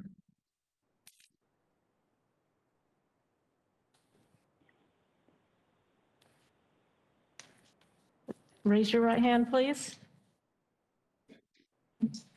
Do you swear or affirm the testimony you're about to give will be the truth? Yes, I do. Let me say it first. Will be the truth, the whole truth, and nothing but the truth. Yes, I do. And she as well. Okay. And I need you both to state your name and address for the record. Micah Sarkis, 7518 North St. Vincent Street, Tampa, Florida, 33614. Jose Sarkis, 7518 North St. Vincent Street, Tampa, Florida. Thank you. No, it's not your turn yet. Officer, go ahead. Thank you, Chairman. Good morning, John Carrion, Hillsborough County Code Enforcement. The property in question is located at 7518 St. Vincent Street, Tampa, Florida, 33614. The property is under the ownership of Sarkis Jose and Sarkis Micah. The property is owner occupied. The property was first inspected on February 13th, 2020. The initial inspection revealed 5 violations. I performed a re-inspection on February 21st, 2020, whereas I observed that the detached garage was being utilized as habitable living space by the respondent. This case was referred for CB hearing on February 28th, 2020. I performed a pre-hearing inspection on May 7th, 2020. However, due to COVID, the corresponding hearing was canceled and has been rescheduled several times. I performed another pre-hearing inspection on November 19, 2020, whereas I observed that the accessory structure was still being utilized for habitable living space by the respondent. I declined entry at that time due to COVID restrictions. Photographs were taken on February 21st, 2020, as is being presented before this hearing. The following violations remain in non-compliance: interior surfaces, structures used as dwellings not meeting the standards. Thank you. Go ahead, sir. Okay. John was over the house and he asked, he saw everything that we had a family living in that side, in the main house. They had a mess over there. We fixed everything. Everything is fixed. I have it here. And also my engineer prepared a plan with all the designs. He prepared a variance and elevation. He submitted it. Everything is okay. All the other violations are like my backyard and all that. That wasn't mine, was a gentleman that was living in the house. This here, it's what John showed, previously showed. Okay. Okay. So what you're trying to say is nobody is living in the garage that's been converted. No, we are staying there while we're fixing the house. Okay. How long is it going to take you to fix the house? We already almost finished. Okay. How long is The it going to problem is that we want our mother-in-law to come in. Well, that's a matter for another time. How long is it going to take you to prepare your house for you to? Oh, no, I would say what, 2 weeks, a month? Okay. Yeah. All right. Just So a you matter of getting everything to the house. you would have everything into the house. You would not be using the garage as a residence of any kind until you have approval. Is that what you're telling this Yes, board? that's correct. Okay. Board have any questions? Somebody like to make a motion? I'll make a motion, Mr. Chairman. This is Mr. Rainey. Go ahead. You're going to tell us something different? Okay, no, I'm not going to say anything different. What I'm going to say is that we have papers here that the gentleman, the engineer that did all the paperwork for the variance, it's already here if you want to see them. Has the variance been granted? I think so. We believe so. We came here today thinking that maybe we didn't have to be here due to the fact that this was sent to the courthouse and we paid the money that was required to do the variance. But you haven't gone to a hearing for the variance, or you have no paperwork saying it's been approved? He has it. Who has it? The engineer, his name is Mr. Parra. He's Do you at have the paper? license number, Brian Lane, and Para PE. Okay. Do you all know if Chairman, there's a variance? Mr. Pisano, please. We're not charging him with anything that he's related to there. The charges are for living in the garage in simplest terms, and the interior surface is inside the residence. Right, I also have, inside the garage. I also have a picture of that to show you. Okay, we don't need pictures, okay? Because you're telling us within 2 weeks, there will be nobody living in the garage. You will be in your house, and you will take up the variance with them about your mother-in-law's moving in. Okay, we're dealing with you moving out into your house and that being unoccupied. Okay, that's what we're dealing with. Can I occupy?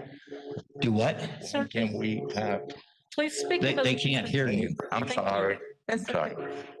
When can we have the mother-in-law coming over?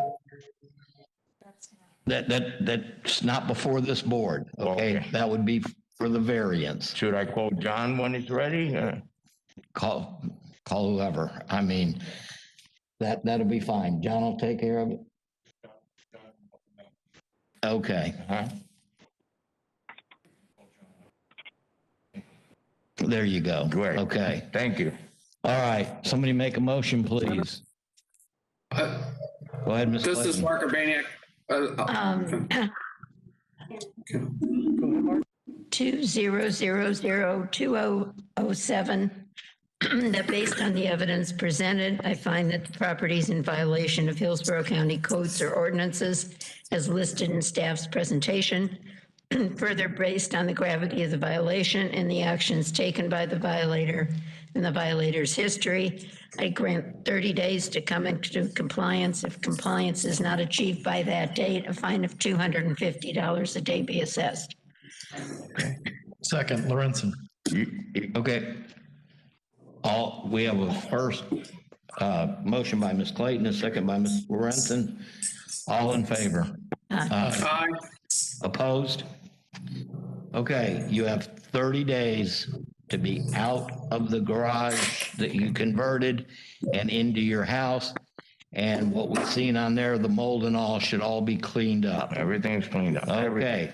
Okay. All right. The violation is getting out of the garage. Thank you. Okay. God bless you all. You too. Next case, please. Next case is number 18, case number CE 2000-2336. The owner is Jorge Caballero Santana, 6211 North Grady Avenue. We have service, and Mr. Santana is here. Raise your right hand. I'm sorry, no, Raise your right. no speak English, please. Spanish, interpret, please. We don't.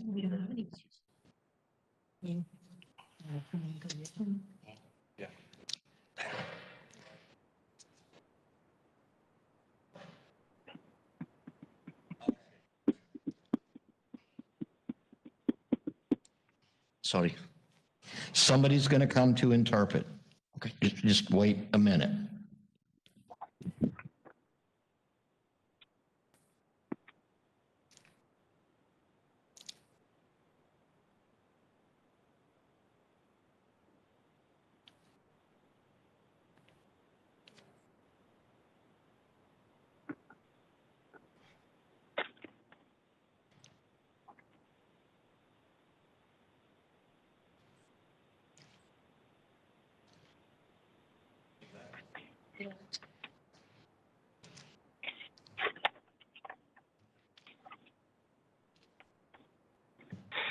He needs to bring somebody to interpret. I don't know how we're going to be able to tell him that, but. Is there anybody in the audience that speaks Spanish? You speak Spanish? Step up here for a second.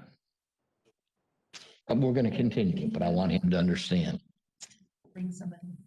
Okay, sir, if you would tell him in Spanish that he needs to bring an interpreter when he comes back, we're going to continue this case. We have no one that speaks Spanish. Ok, ahora mismo no hay nadie en la sala que hable español, entonces necesito traer un intérprete contigo la próxima vez que venga. Ok, dile que el inspector me dijo que había español, pero no hay problema. Yeah, he said he was told before somebody here would help him, but Okay, that's not the way it is. He'll get a letter in the mail telling him when to be here, and he needs to bring an interpreter.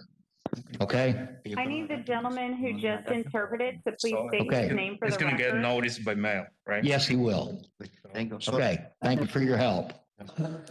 The gentleman who just interpreted, I need him to state his name for the record, please.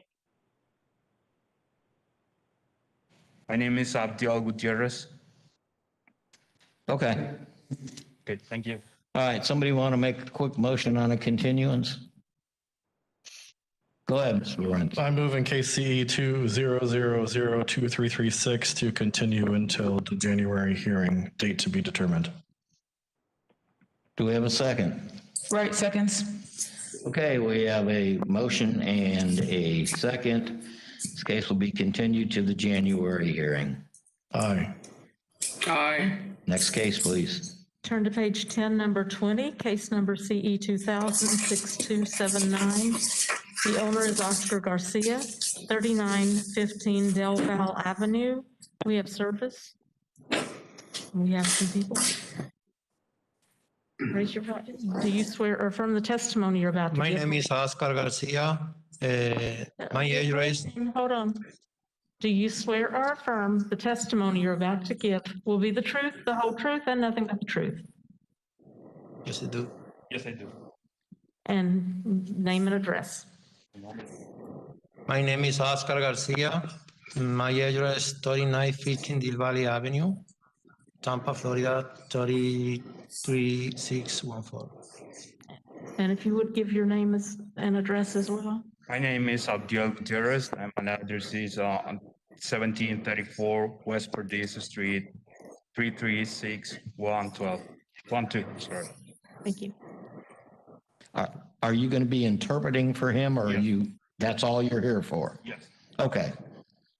All right, officer, go. Thank you, Chairman. John Carrion, Hillsborough County Code Enforcement. The property in question is located at 3915 Del Valle Avenue, Tampa, Florida 33614. The property is under the ownership of Garcia Oscar. It's tenant occupied. The property is not in foreclosure. The property was first inspected May 1st, 2020. The initial inspection revealed one violation, which consisted of excessive dwellings and remains in non-compliance. The property is under RSC9 zoning. The lot measures less than 7,000 square feet. The property currently has dwelling units and is divided by a wall with a door. The door only has a deadbolt and does not have a doorknob. The property has previously been in violation for excessive dwellings from the following case. CE 1900-1680, cited January 30th, 2019, complied February 16, 2019. Due to COVID restrictions, I have declined to re-enter the dwelling after initial inspection. I performed a pre-hearing inspection November 25th, 2020. Photographs were taken at that time for this hearing, whereas the tenant was able to provide photos and confirmation that the property remains divided with individual kitchens, laboratory facilities, and bedrooms. During my pre-hearing inspection, I observed that the property remains divided with two dwelling units that are currently occupied. Thank you. Does he understand what's being said?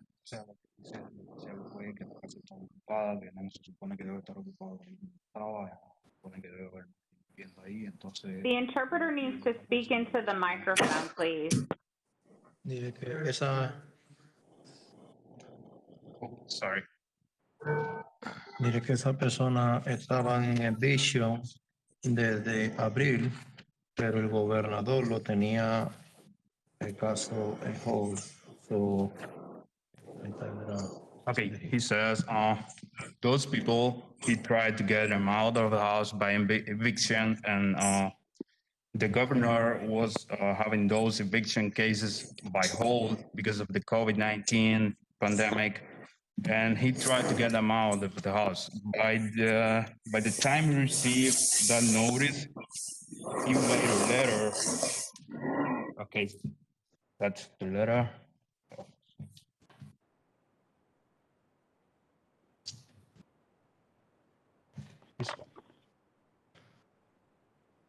Okay, he made a letter explaining most of the things that were going on because he tried to solve the violation, and when he went to the property, some man threatened him with a knife on his stomach, and he called the police. They made a report, but so after that he never went to the property to get the people out or tell him anything because of he was afraid for his life.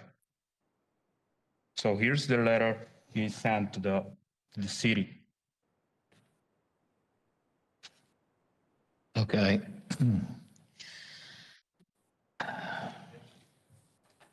Evictions are back. Yes, people, I don't know the exact date it started, but we have had cases where evictions were followed through. So the court is evicting people and foreclosing on homes. Mr. Chairman? Okay. Yes, Mr. Chairman, if I could just add to that, during my pre-hearing inspection, both dwelling units were currently tenant occupied.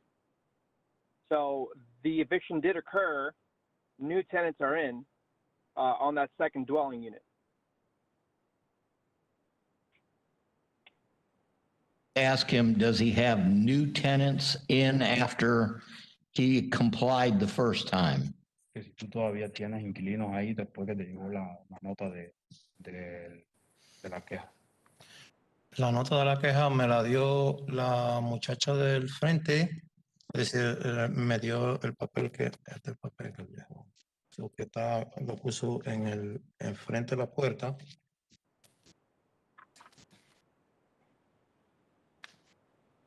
O sea, todavía tiene el blue tape, me lo dejó con blue tape en la puerta. So, pero tú no tienes inquilinos ahora mismo ahí. sí, hay inquilinos, pues son la misma gente. Eso es lo que no quiere otra estufa. Dile que la estufa se va a remover. So, que no se había removido porque todo ese tiempo esa gente vivieron ahí sin pagar. Yo no tenía para reemplazarla el countertop todavía. Me llegaron los property tax, tuve que pagar los property tax. So, el boiler mío no. He's asking if one of the violation was about the stove or. Okay, my only concern is between the last violation that he complied with, he brought in new tenants after that? No, he said the tenants are still the same. They're still the same. Okay. They are doing. The same family, sorry. Same family? Yes. They are doing evictions. So he needs to file to get them evicted. Now, he doesn't have to go over there. The sheriff can serve the papers.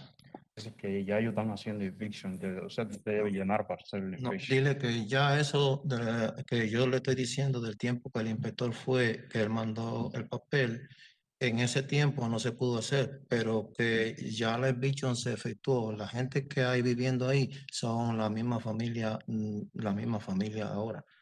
Pero que si hay, la estufa no he podido remover. No es sobre la estufa, es de la gente que. Ok, son la misma familia. Ellos lo que no quieren es más de una sola estufa. No sé, la countertop no se ha removido porque tengo que esperar tener dinero. So que esa gente no vivieron sin pagar y yo acabo de pagar los propietarios. So que me dio un mes más. Oh, he's asking for one more month to complete the work and get the problem resolved, because he said and the time he filed for the eviction was the time that the inspector came and found the violation. Okay, so within a month, this should be cleared up. Is that what he's saying? Okay. Board members, any questions? Mr. Lorenzen. Officer Carrion, I think you testified that this parcel has had previous violations. Were those previous violations for excessive dwellings or?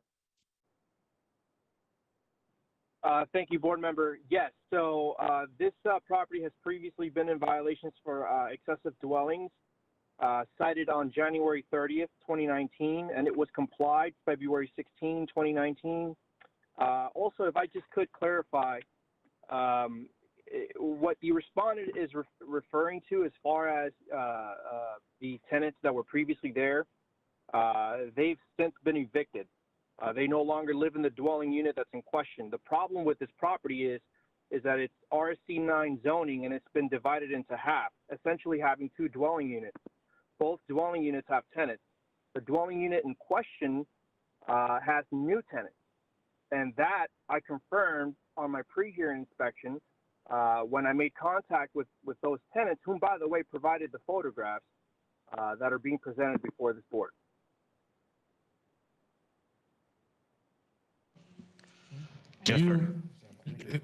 Is there a reason why we're not requesting a repeat violation on this property?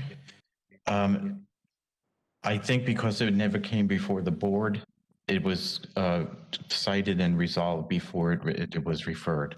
Okay. Okay, you want to go ahead and make your motion, Mr. Lorenzen? Yes, sir. Go ahead.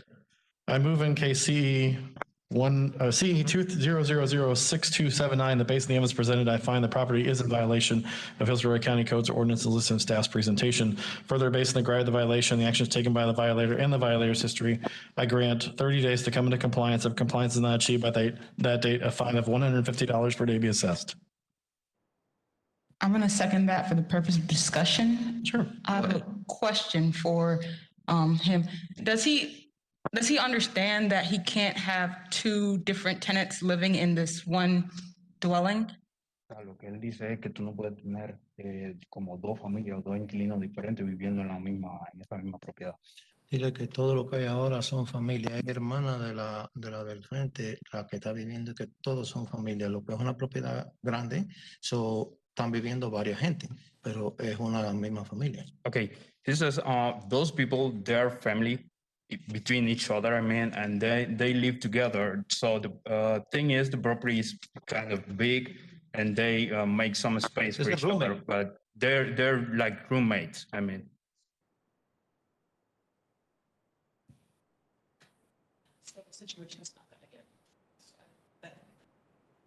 But, well, if we're still in discussion, the testimony from the owner was that he would have this resolved in 30 days. Correct. So if we give him the 30 days, it's just going to be back. Well, Because it's a family. I understand your concern. I guess the other side of that coin to me is that he's been in violation previously, and that was resolved before the order came to the board. So I think if it's in writing into him, I think that the deadlines are. Yeah, I think the fine could motivate them. Okay. All right, we have a motion. We have a second. Do we have a motion, Mr. Lorenzen? Yes, I'm going to continue with my motion for 30 days, $150 per day. Okay, would you consider more of a fine than $150? I was going to recommend $300 a day. That's Mr. Urbaniak. Could you repeat that, sir? This is Mr. Urbaniak. I was going to recommend a fine of $300 a day because this isn't the first time this has happened. I'll modify my motion to 30 days at $300 per day. Okay, Ms. Wright, do you still second? I'll second. Okay, we have a motion by Mr. Lorenzen, second by Ms. Clayton. All in favor? Opposed? Aye. Motion carries. Okay, let him know he's got 30 days to have those people out. He can't have two living in the same structure. If not, he's going to be fined $300 a day. Dice que tienes 30 días para resolver eso, sacar a la gente de ahí, no puedes tener tanta gente viviendo en la misma propiedad, de lo contrario te tocará pagar $300 por día después que incurra en la violación. Okay, he understands? Okay, yes. Okay. So Le voy a vender la propiedad. okay, so he says he's going to try to get them out and then sell the property. Good deal. Okay, thank you. Okay, thank you, sir. All right, next case, please. Turn to page 12, number 24, CE 2000-1127. The owner is Illinois Avenue Land Trust, location 7407 East 22nd Avenue. We have service. And we had someone virtual. Brendan Knott, are you there? Please restate your name, sir. Brenda Knott, are you there? Brenda Knott, are you there? Yes, I am. I'm Brenda.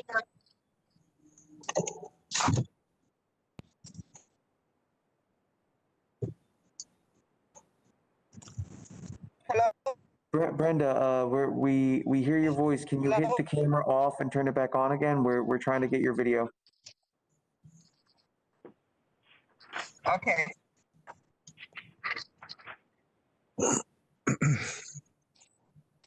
Started the video. Can you see me? We are not seeing you at the moment. Okay, now we're seeing you. Can you see me now? Yes, ma'am. Okay. I'm Brenda Knott, and I live at 7404 Illinois Drive. Wait. Raise your right hand, please. Oh, I'm sorry. Raise your right hand and hold it where we can see it. Where'd she go? Do you swear or affirm the testimony you're about to give will be the truth, the whole truth, and nothing but the truth? Yes. Could you repeat that?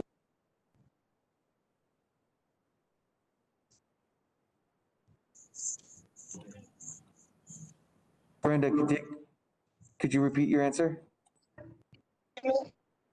Yes. Yes, I do. Address. State your name and address. 7404 Illinois Drive. And your name for the record? Brenda Knott. Thank you. Officer Rowan. Good morning, Paul Rowan with Hillsborough County Code Enforcement. This case began on January 24th of this year. The property taxes for 2020 are unpaid. The house is not in foreclosure. There has not been an ownership change in the property. The property has no previous history. And it is not homesteaded. It is a vacant piece of land that is adjacent to where Ms. Lass lives, and it has a bunch of pallets stored on it, a couple of inoperable cars, some tree debris, a inoperable trailer, and just a bunch of junk trash and debris that seems to remain the same for the entire time I've been investigating. I did happen to drive by this location yesterday, and I saw people out there working on the cars. I'm expecting that this one actually is going to come into compliance now that we're at the wire to take care of this. There are no life safety issues. All right, ma'am, it's your turn. Yes, the pallets, I do sell the pallets, and I did everything that he asked me to do, and I went and got the car, the truck got the tag, and the car got the tag, and the only thing I'm getting now is the trailer to get the tag on the trailer. And It's going to take you to get the tag on the trailer.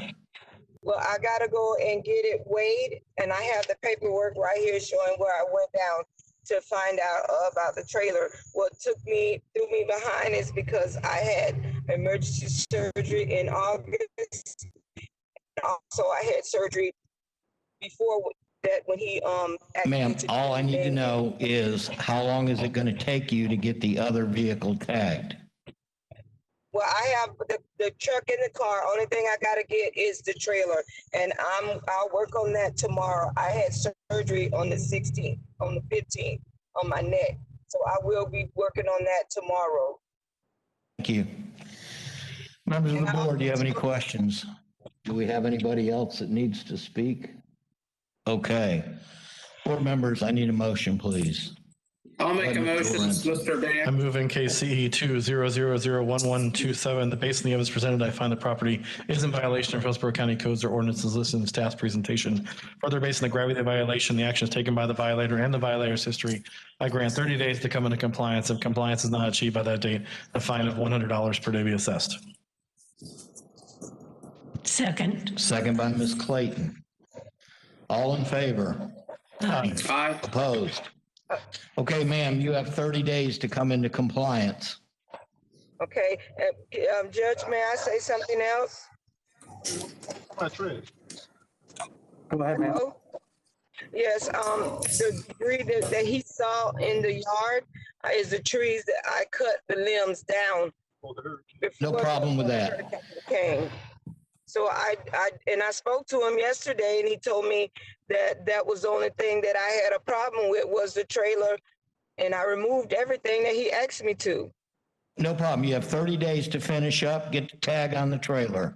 Yes, sir, I will. And do I call you back with the paperwork? You call Mr. Rowan, Okay. Thank you. please. Thank you so much. Turn to page 14, number 28, case number CE 2000-3165. The owner is Amelia Blanco Ruano, 6928 Delano Avenue. We have service. And someone is here for this case. Well, you were talking about debris. You just gotta clean up everything.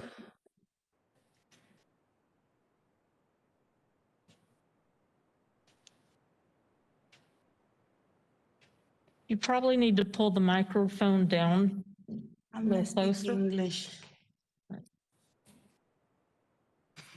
No, I speak English. Translator.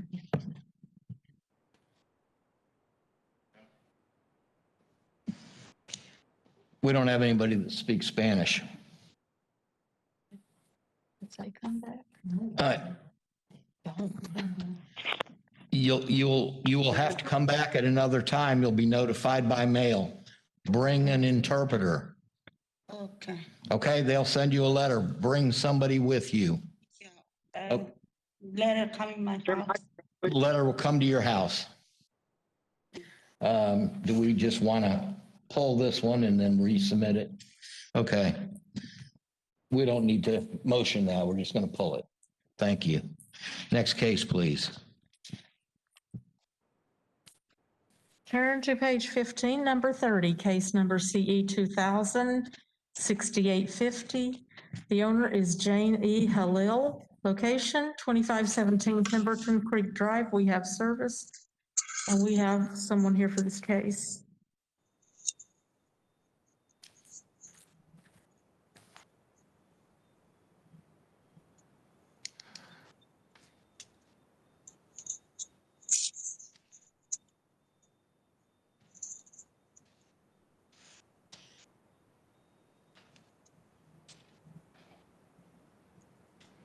Raise your right hand, please. Do you swear or affirm the testimony you're about to give will be the truth, the whole truth, and nothing but the truth? I do. And could you pull your mask up over your nose, ma'am? Thank you. And state your name and address. Excuse me. My name is Jane Halil, 2517 Pemberton Creek Drive, Seffner, Florida, 33584. Thank you. Good morning, Paul Rowan. Paul Rowan with Hillsborough County Code Enforcement. Officer. Can you hear me? Yes, we can. Go ahead. Okay, just wanted to make sure.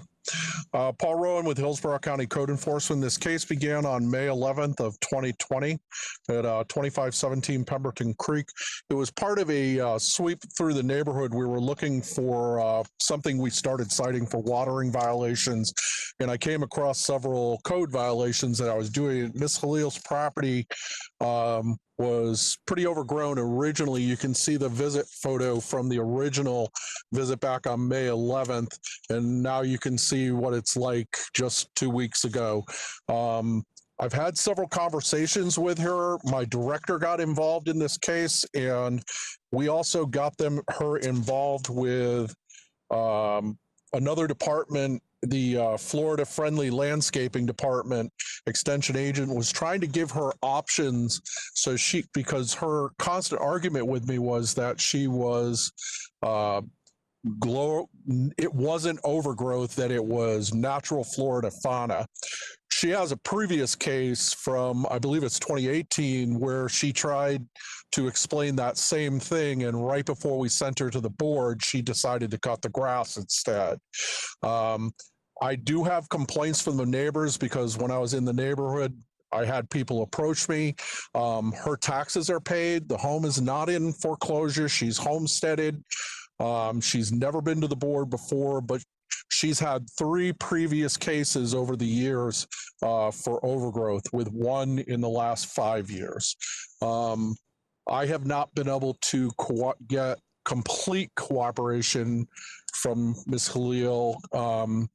She wants to argue this Florida plant thing with me, and I've tried to explain to her that it's grass and weeds and it needs to be cut on a regular basis. Her home is located in a very nice HOA area. If all the properties around here are in compliance, hers is the only one that stood out really glowing and was the reason she got cited. There are no life safety issues involved in this. Thank you. Ma'am, it's your turn.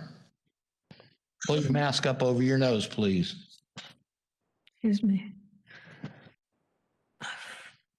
I can't see.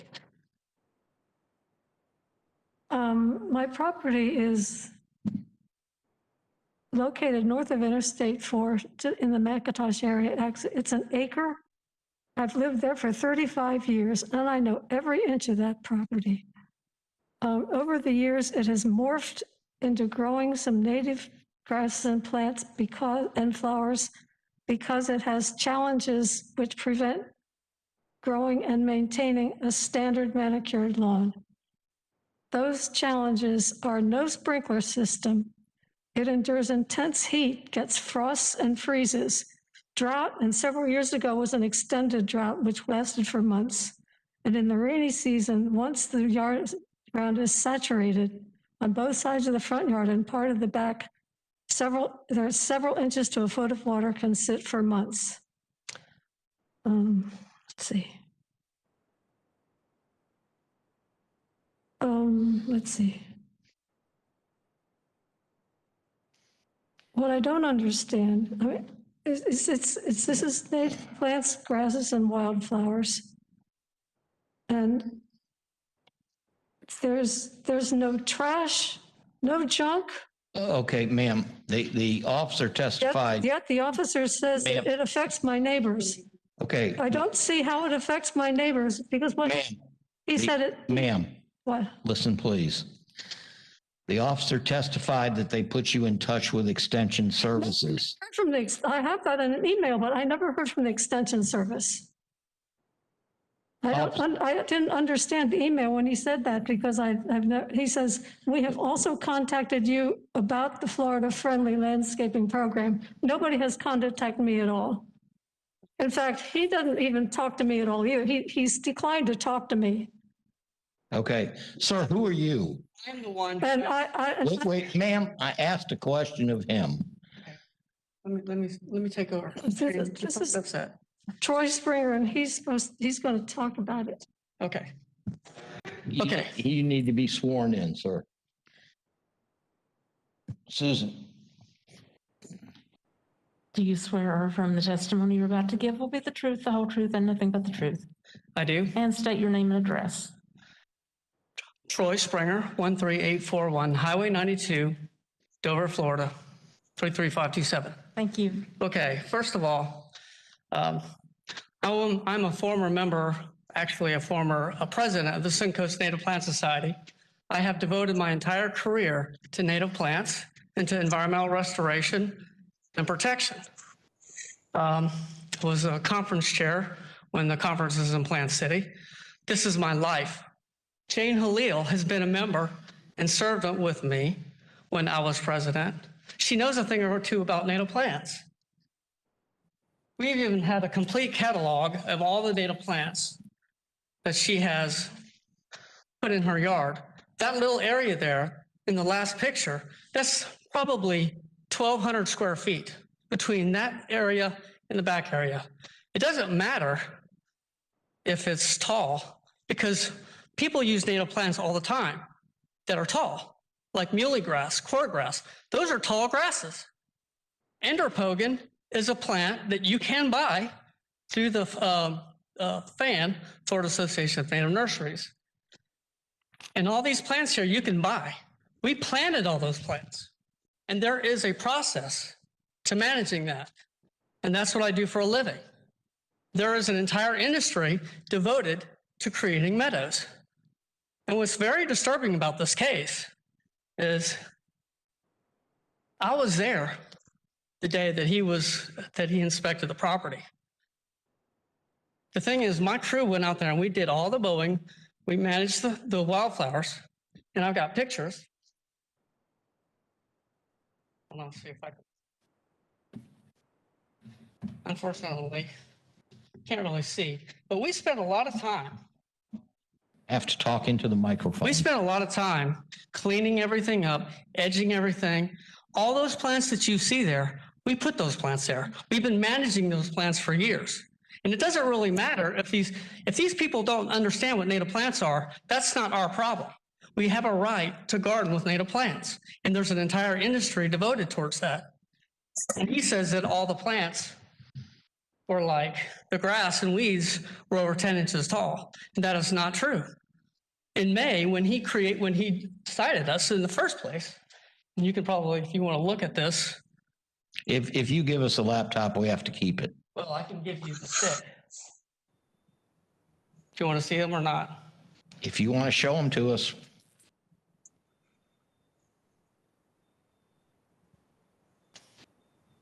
So this is what he's complaining about. And this is, in our opinion, does not look bad. You're going to have to stick it up under there so they need to, there you go. All right. So this is what he's complaining about. This is his idea of overgrowth.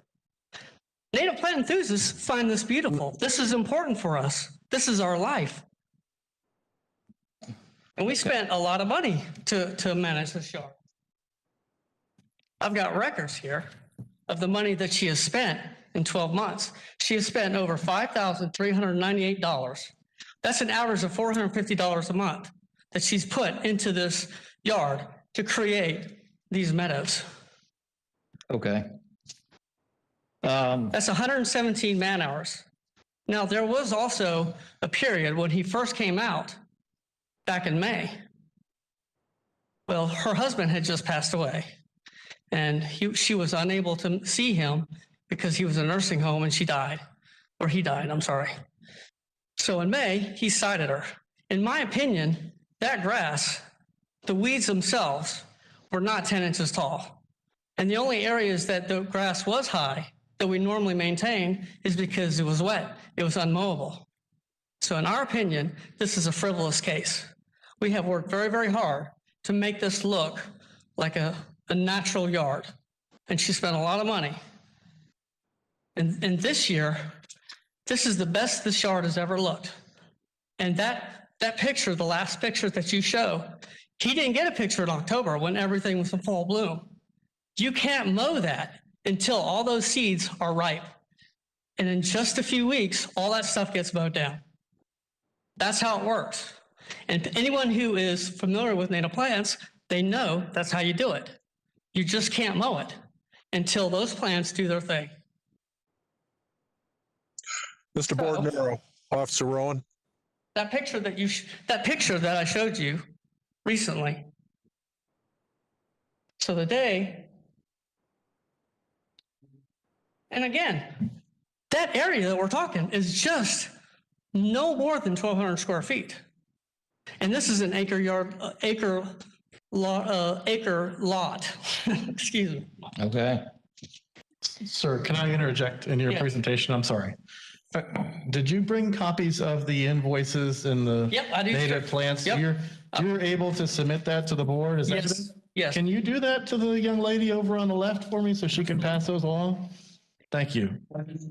All right. So another thing, this is a very rural, that business of this being a super high-end neighborhood, that is baloney. This is a rural neighborhood. There are, the very same day,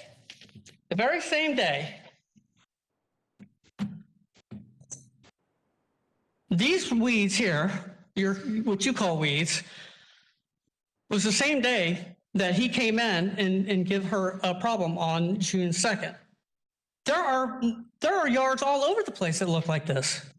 It's a rural area. This is not some super highfalutin neighborhood. This is a farming community. There are people who have horses. There are lots of people. I have several customers in there that have lots of native plants and meadows. And in our opinion, she is being treated unfairly. Okay. There are people in that neighborhood that don't seem to like her for whatever reason, and they keep giving her a hard time. All right. Officer Rowan. Yes, sir. Growth in question. Is it native to Florida? I'm not a plant expert, but if you look at the second photograph in the PowerPoint, that's clearly overgrowth in my opinion. It's got to be almost 3 feet long. The one that currently exists,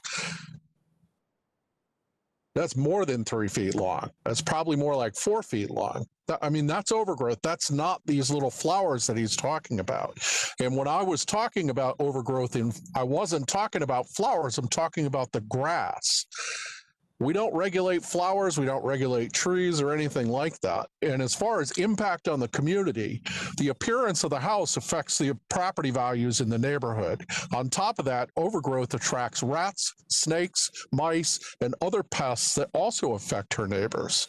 That's the reason it's such an issue. I mean, especially when you have a situation like that, this is a perfect breeding ground for those type of pests.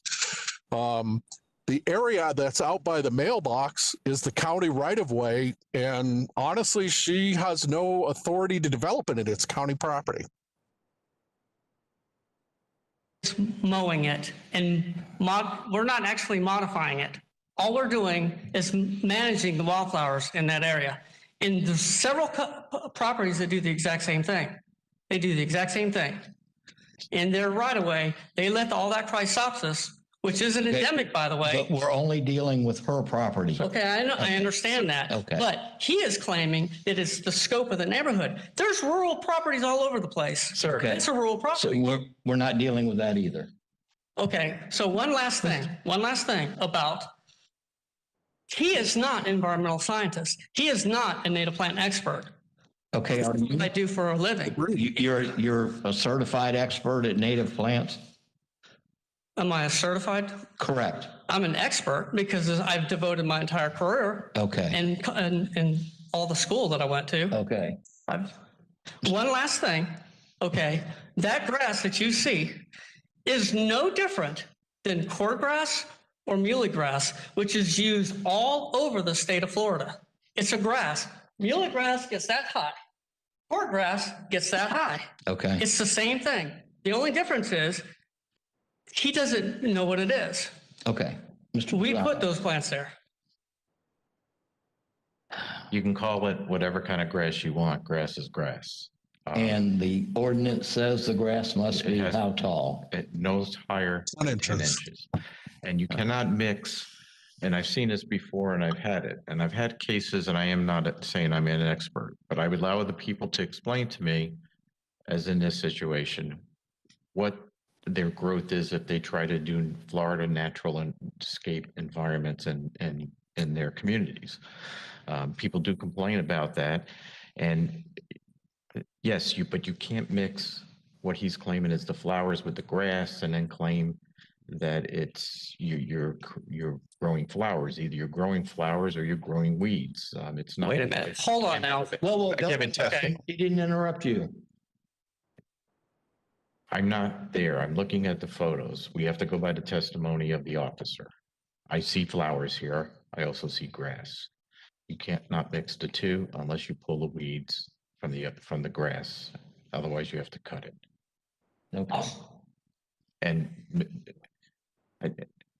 he is a lifetime man who has done this, but he's not a certified expert in this field.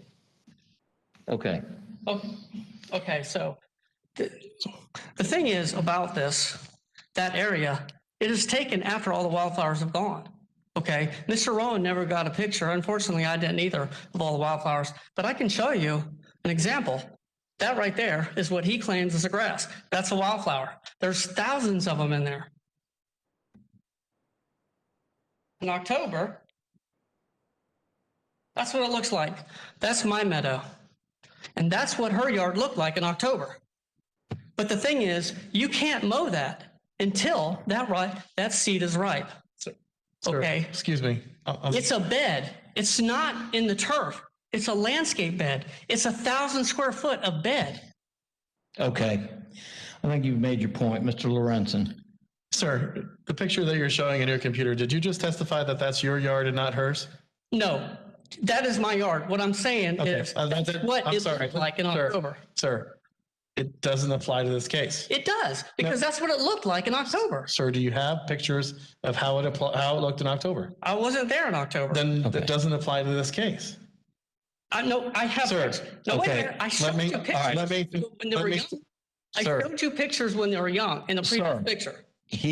Let him speak. Nobody interrupted you. Finish. Mr. Pisano, can you go back to the picture from 12/9, please? Yes. I'll go, there aren't any pictures. That's the one. There are Nope, 4 nope. pictures. So You want what- this picture? Yes, sir. Yes. Please. This is from 5/11. Understand. The picture from December. The front With one the- is from. that one right That there. is the, Yes. Hold right there, please. Okay. Sir, what type of grass is that? That's Andropogon virginicus. Is that on your list right here? Yes, it is. Where is that? The tall grass that it's the very first one. Or no, it's in the A's. Andropogon virginicus, blue stem. Broom, sedge, blue stem grass. Yes. Mr. Pisano, is there any exceptions or exclusions in the code for native vegetation? Grass is grass though. Sir, that's not what I asked. Is there any exclusions for Florida native vegetation? Not grass is grass. Is there anything that says if you plant Florida native vegetation, you are able to plant Florida native vegetation in your residential yard? The ordinance that the chart, I can't answer that.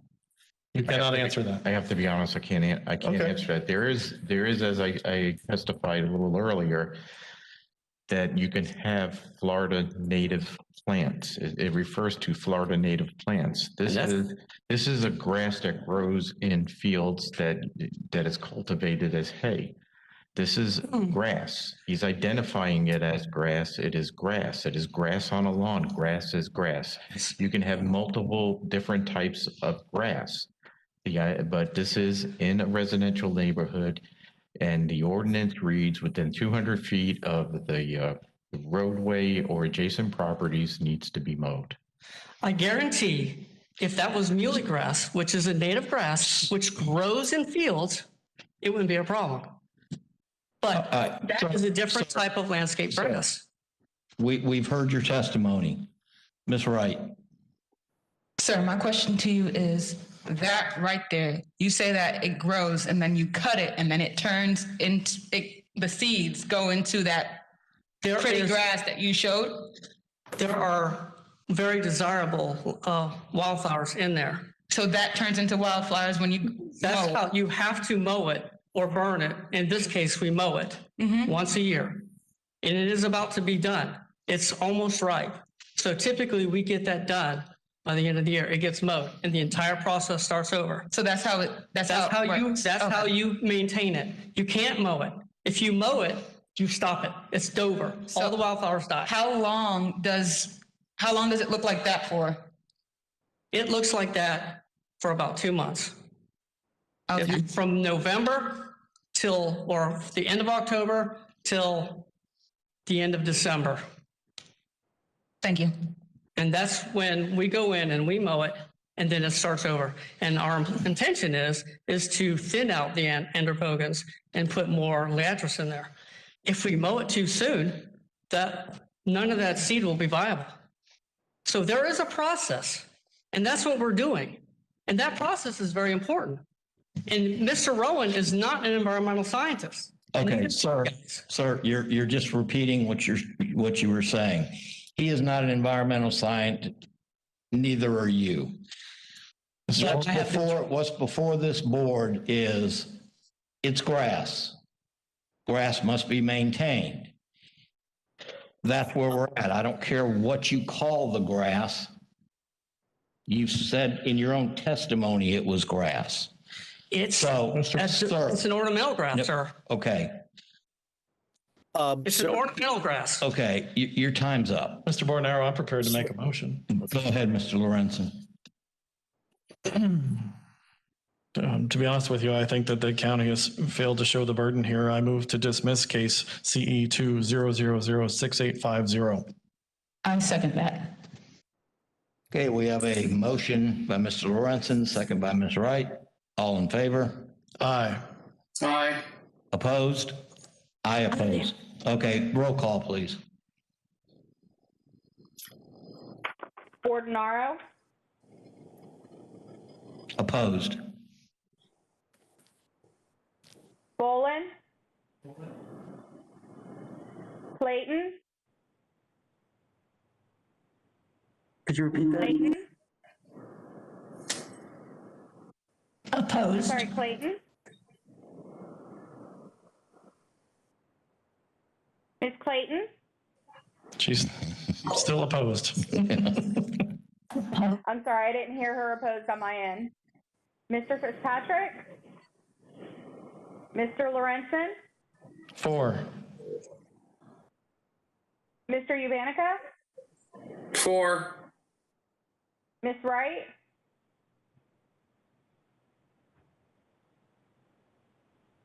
Ms. Wright? 4. I'm in agreement. 4. Motion carried 3-2. Mr. Bordenaro and Ms. Clayton voted no.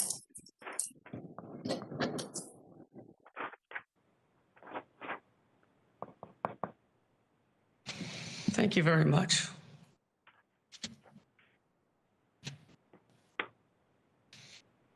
Enjoy your native grasses, ma'am. I sure will. Next case, please. Okay, next case is number 31, case number CE 2000-8892. The owner is Cluis Avenue Land Trust, number 4501, and the address is 4501 Cluis Avenue. We have service, and there is someone virtually to testify, and there's also some evidence that was submitted that you should have in front of you. It's an email. Good afternoon, Mr. Chairman and distinguished board members. My name is Attorney John Phillips. Can you hear me? We can. Will you raise your right hand? I'm prepared to swear in. Hello, good morning. Yes, we can hear you. Can you raise your right hand and prepare to swear in? Sure. I'm the attorney for the owners. Coming as an Mr. attorney. Phillips, I understand you're an attorney, is that correct? That is correct. You don't need to take the oath. I didn't think so. Just state your Okay. name and address, please. Yes, okay. My name is John Phillips. My office address is 2330 North Highland Avenue in Tampa, 33602. Good morning to Mr. Chairman and the distinguished board members. Oh, good afternoon, I should say. I've been here all morning.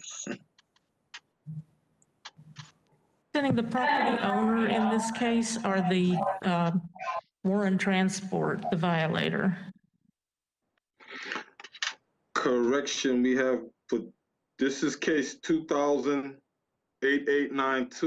I have the violator as Cluis Avenue Land Trust, number 4501. You represent? Excuse me? I represent the land trust, the violator. Okay, thank you. You're welcome. Okay, Mr. Rowan.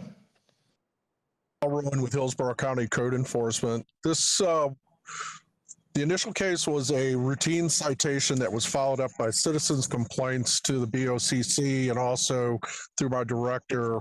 There is a second case associated with this that we'll be hearing afterwards, I believe. It began on June 12th of 2020. The only violation on this that is outstanding is commercial vehicles. The property is not homesteaded. It has no previous history. The property owner has no previous history with us. The 2019 and 2020 taxes have not paid, and the ownership of the property has not changed. What has happened has a trucking company that Carts Vehicles, I believe, has taken up residence and set up their office in the house. The property is zoned residential multifamily conventional 12 due to the fact that it has a separate structure that has several apartments. There is no variance, there is no change or allowance for commercial activity to be occurring on the property. The trucking company is cited in that second case that we're going to be hearing. The property owner is only cited for the presence of the commercial vehicles on residential land at this time. I did receive an email from somebody representing the trust day before yesterday, and I went and checked. They said the commercial vehicles have been removed, and I found that that same white tractor unit was actually still parked on the property, so they are still in violation as of a couple of days ago. There are no life safety issues. Thank you. Counselor.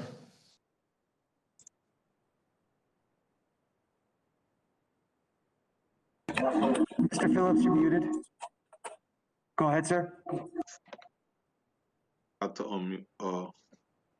You're good, sir. Go ahead. Can you hear me now? Yes, we can. Go ahead. Okay, sorry about that. Yeah, I received word as of this morning that they are in strict compliance with it was a Buick that was supposed to be removed, as well as all commercial vehicles on the premises. I received that from Mr. Warren.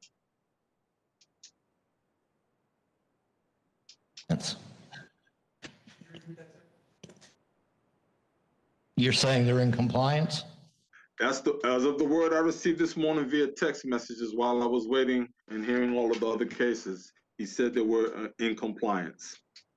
Mr. Lorenzen.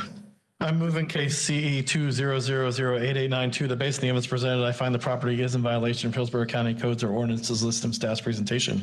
Further, based on the gravity of the violation, the actions taken by the violator, and the violator's history, I grant 7 days to come into compliance. If compliance is not achieved by that date, a fine of $150 per day be assessed. Do we have a second? Right, seconds that. Okay, Ms. Wright has second. All in favor? Aye. Aye. Opposed? Okay. 7 days, $150. They just need to contact Mr. Rowan. He can re-inspect. Do we want to hear the next name attorney? Okay. I would ask Ms. Meyer. Number 32, CE 20016963. The violator is Warren Transport Incorporated, 4501 Cluis Avenue, and we have service. I don't believe anyone is here for this one. Yeah, I just, may I, Is Mr. Phillips for this may I case as speak? well?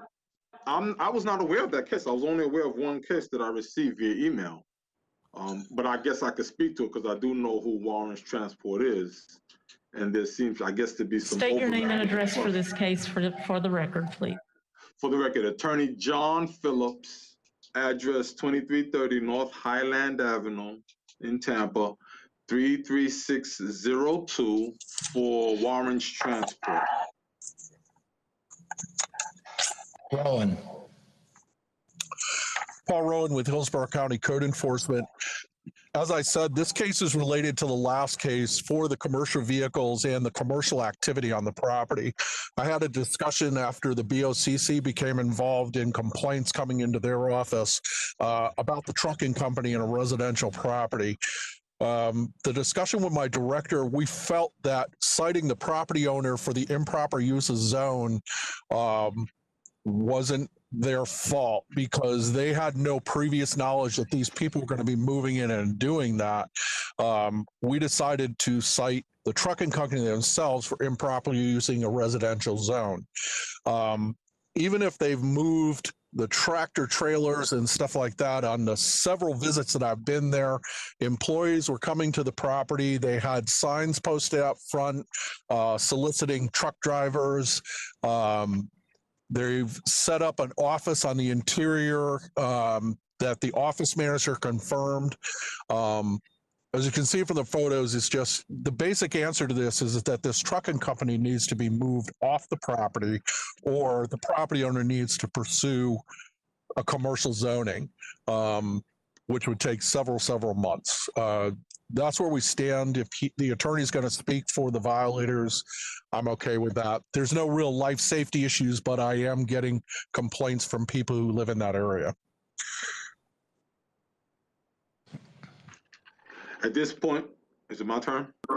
Yes, sir, go ahead. Yeah, I could only bring that to the client and tell him what his options are and tell him to remove the signs on the property. So if I would request some time to do that.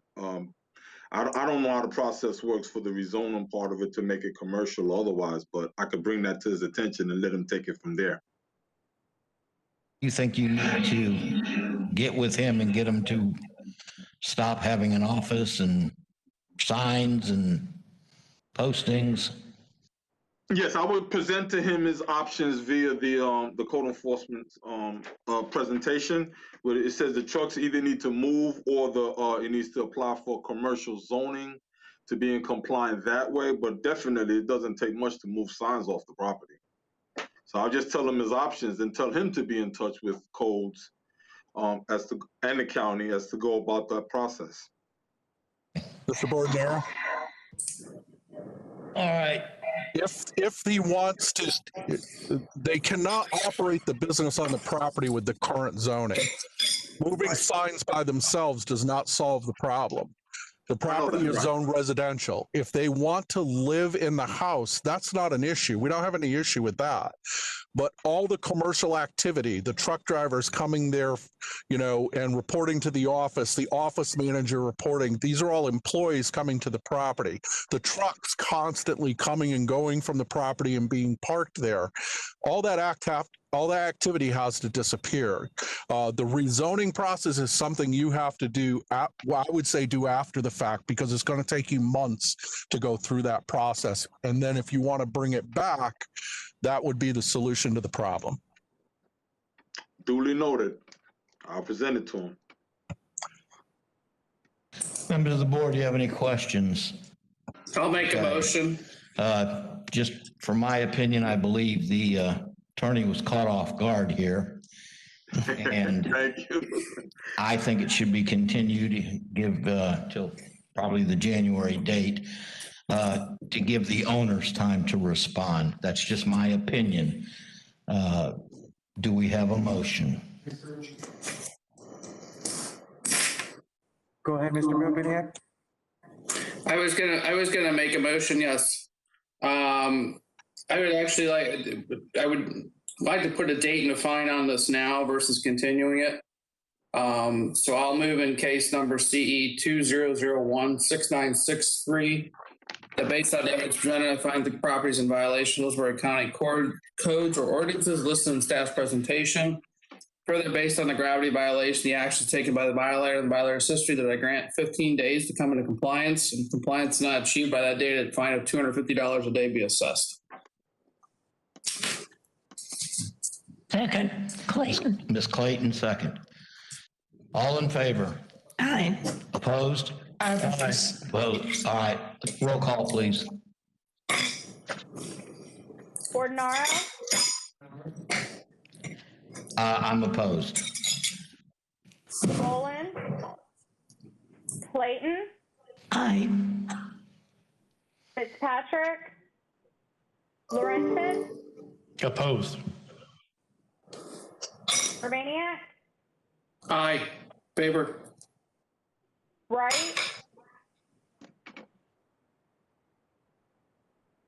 Wright, Opposed? Motion failed 2-3. Chairman Bordenaro and members Lorenzen and Wright voted no. Motion, please. Mr. Lorenzen. You have to make a motion. I move in case CE 200-16963 that we continue this case to the January hearing, date TBD. I second that, right? Ms. Wright seconds. All in favor? Aye. Anybody opposed? Aye. Mr. Urbaniak. Ms. Clayton opposes, but the motion carries.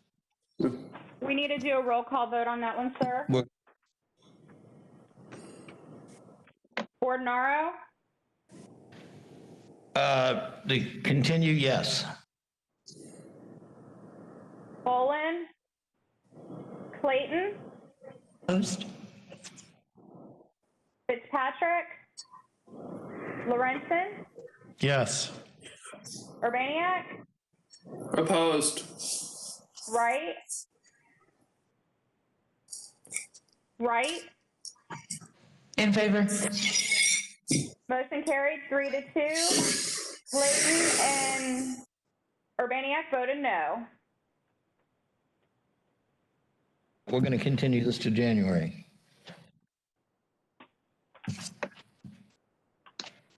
And just to be clear, the date is to be announced, to be determined, correct? That does clear the audience, so Could you repeat that, Mr. Phillips? Mr. Phillips, could you repeat that? I was just saying, to be clear, the date is going to be determined, right? For January. Date to be determined. Yeah, okay, because I may just have them deal with it. Okay, thank you. Okay, seeing there's no one else present in the audience for the remaining cases on the agenda, the board will now review the case materials previously provided by county staff. If the board finds that the property is in violation of Hillsborough County codes or ordinances as listed in staff's presentation, the board's ruling on each case will be based on the evidence presented, on the gravity of the violation, actions taken by the violator, and the violator's history in determining the amount of fine that will be assessed. And what we will do, we'll do it around. We will start with Mr. Ubanky. We will move to Ms. Clayton, then we'll move to Mr. Lorenzen, and then Ms. Wright. Okay, next case. page 2, number 3, CE 2000-5030. This case is pulled for lack of service and will be rescheduled. Page 5, number 9, CE 2000-5115. The owner is Jeremy Beach, Katrina Beach, estate of William Blanche, and estate of Mary Blanche. The location is 12013 Anderson Drive. We have service and no one is present. Officer? Good afternoon, Officer Jason Zalva, Hillsborough County Code Enforcement. On 4/10/2020, Deputy Thomas, Hillsborough County Sheriff's Office, requested I inspect a property on Anderson Lane. Upon arrival at 12013 Anderson Lane, I observed the following violations: overgrowth of grass and weeds in excess of 10 inches, accumulations of dead trees, scrap wood, old furniture, sections of fences, debris, vagrants, transients living on properties, 2 RVs that were occupied, broken windows in the mobile home. On scene, I met with at least 4 people. None of them could tell me who actually owned the property. One man said he paid his rent by cleaning up the property. This is obviously a problem property. So we requested a 15-day notice of violation. On 5/8/2020, Officer Gutierrez and I arrived back there for reinspection, observed all the violations remained, and there were new people that were staying there. Also, they were just visiting, of course. On 12/11, I arrived for a pre-hearing inspection. The gate was locked with a sign advising honk for entrance. I photographed what I could. However, based on the appearance, all violations remained. As of this point, I've had no contact with any of the estate owners. Still trying to figure out how to make contact with anyone. So that's where we are with the property. All we know is there's vagrants that have been living there, staying on there. And no one wants to tell me who they pay the rent to or talk to.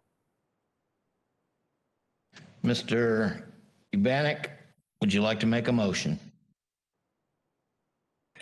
You're muted, sir. Oh, there we go. I'd like to make a motion. I grant 30 days to come into compliance, and if compliance is not achieved by that date, a fine of $250 a day be assessed. Do we have a second? Second. Second by Ms. Clayton. All in favor? Aye. Opposed? Okay, motion carries. Next case, please. Number 10, CE 2000-5727. The owner is Charlene Ellen Collier, 11512 Brancato Lane. We have service and no one is present.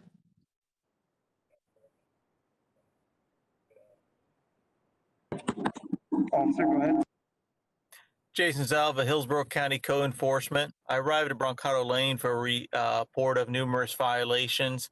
There are two parcels. The one we're speaking about today is 11512 and 11514. I observed the conditions of a nuisance property, unsecured mobile home, grass, weeds in excess of 10 inches, accumulations of soda, beer cans, bottles, junk, trash, debris throughout the property, as well as tire rims. Exterior lighting was damaged or missing on the mobile home. I met with the owner at the time, Terry Pride, who stated that Charlene Collier was property owner's wife. Terry stated they were planning on demolishing the mobile home, and he would secure the mobile home. At that point, I requested a 20-day notice of violation.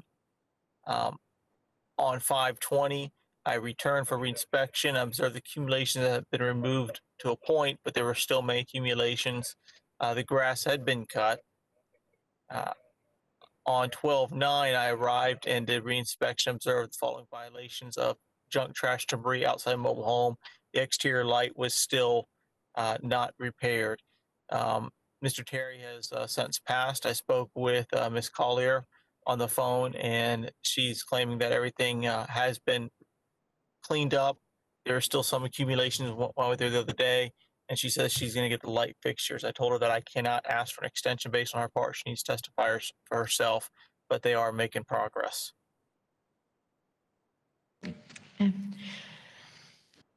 I grant, 20 days to come into compliance. If compliance is not achieved by that date, a fine of $200 a day be assessed. Second? Second, Lorenzen. Mr. Lorenzen, second. Okay, all in favor? Aye. Opposed? Motion carries. Next case, please. Thank you, Board.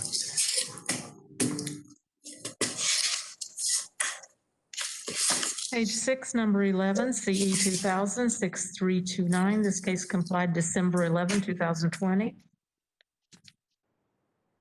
Page 7, number 13, CE 1901-4959. The owner is Marcelo Alfredo Tejeda Velazquez and LC Tejeda, 7208 North Glen Avenue. We have service and no one is present. Okay, officer. Thank you. John Carrion, Hillsborough County Code Enforcement. The property in question is located at 7208 North Glen Avenue, Tampa, Florida 33614. The property is under the ownership of Velazquez Marcelo Alfredo Tejada LC. The property has a list pendants dated October 19, 2020. The property is owner occupied. The property was first inspected September 19, 2019. The initial inspection revealed 4 violations. I performed a pre-hearing inspection January 8, 2020. However, due to COVID, the corresponding hearing was canceled, and that inspection would prove to be the last time I was able to enter the rear yard due to the inability to cooperate with the respondent to coordinate a rear yard inspection. The case was referred October 7th, 2019, and has been rescheduled various times due to COVID. I performed another pre-hearing inspection December 8th, 2020. Photographs were taken at that time for this hearing. The following violations remain in non-compliance: accumulations, roofs and parts thereof, inoperable vehicles. Thank you. I grant 7 days to come into compliance. If compliance is not achieved by that date, a fine of $300 per day be assessed. Do we have a second? Brainiac will second.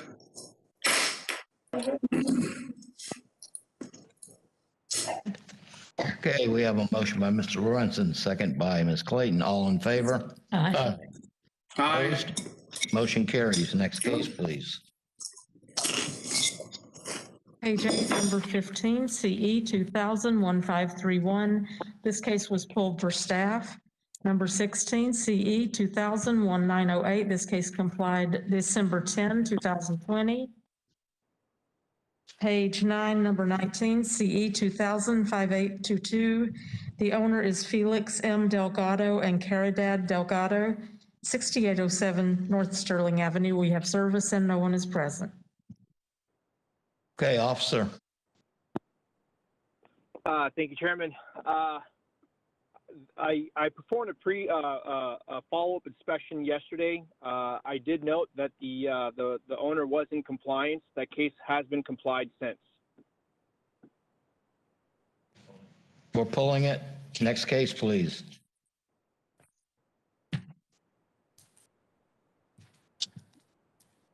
Page 10, number 21, CE 1901-8804. The owner is Charlene Price, 11602 Lewis Avenue. We have service and no one is present. Officer Rowan.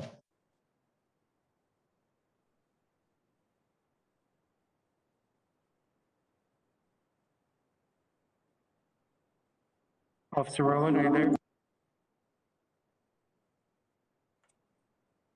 Sorry about that.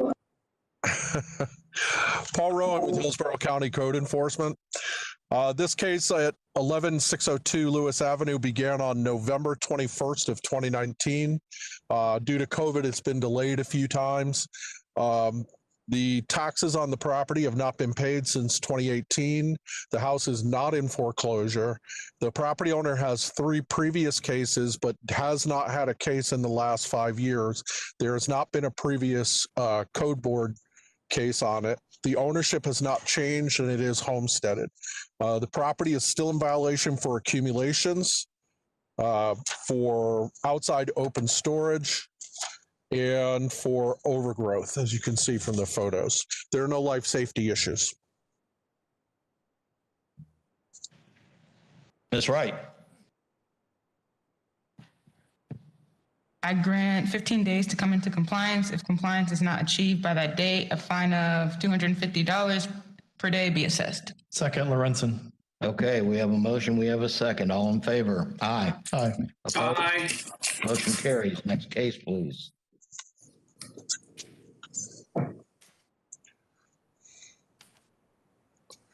Page 11, number 23, CE 2000-1050.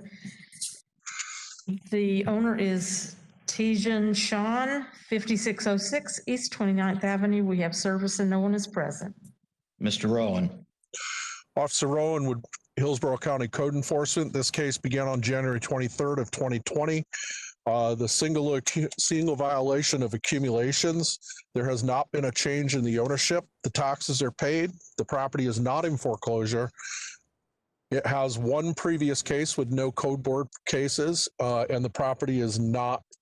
The property is not homesteaded. Excuse me. So we only have accumulations. It has not. I've been told yesterday via a voicemail that they have complied the case. I have not had a chance to go back out and verify that though. Mr. Eubanky. I grant 15 days to come into compliance, and if compliance is not achieved by that date, a fine of $250 a day be assessed. All right, seconds that. Okay, we have a motion. We have a second. All in favor? Aye. Opposed? Motion carries. Next case, please. Page 12, number 25, CE 2000-1742. The owner is Sierra D. Jackson, 2807 North 66th Street. We have service and no one is present. Officer Rowan.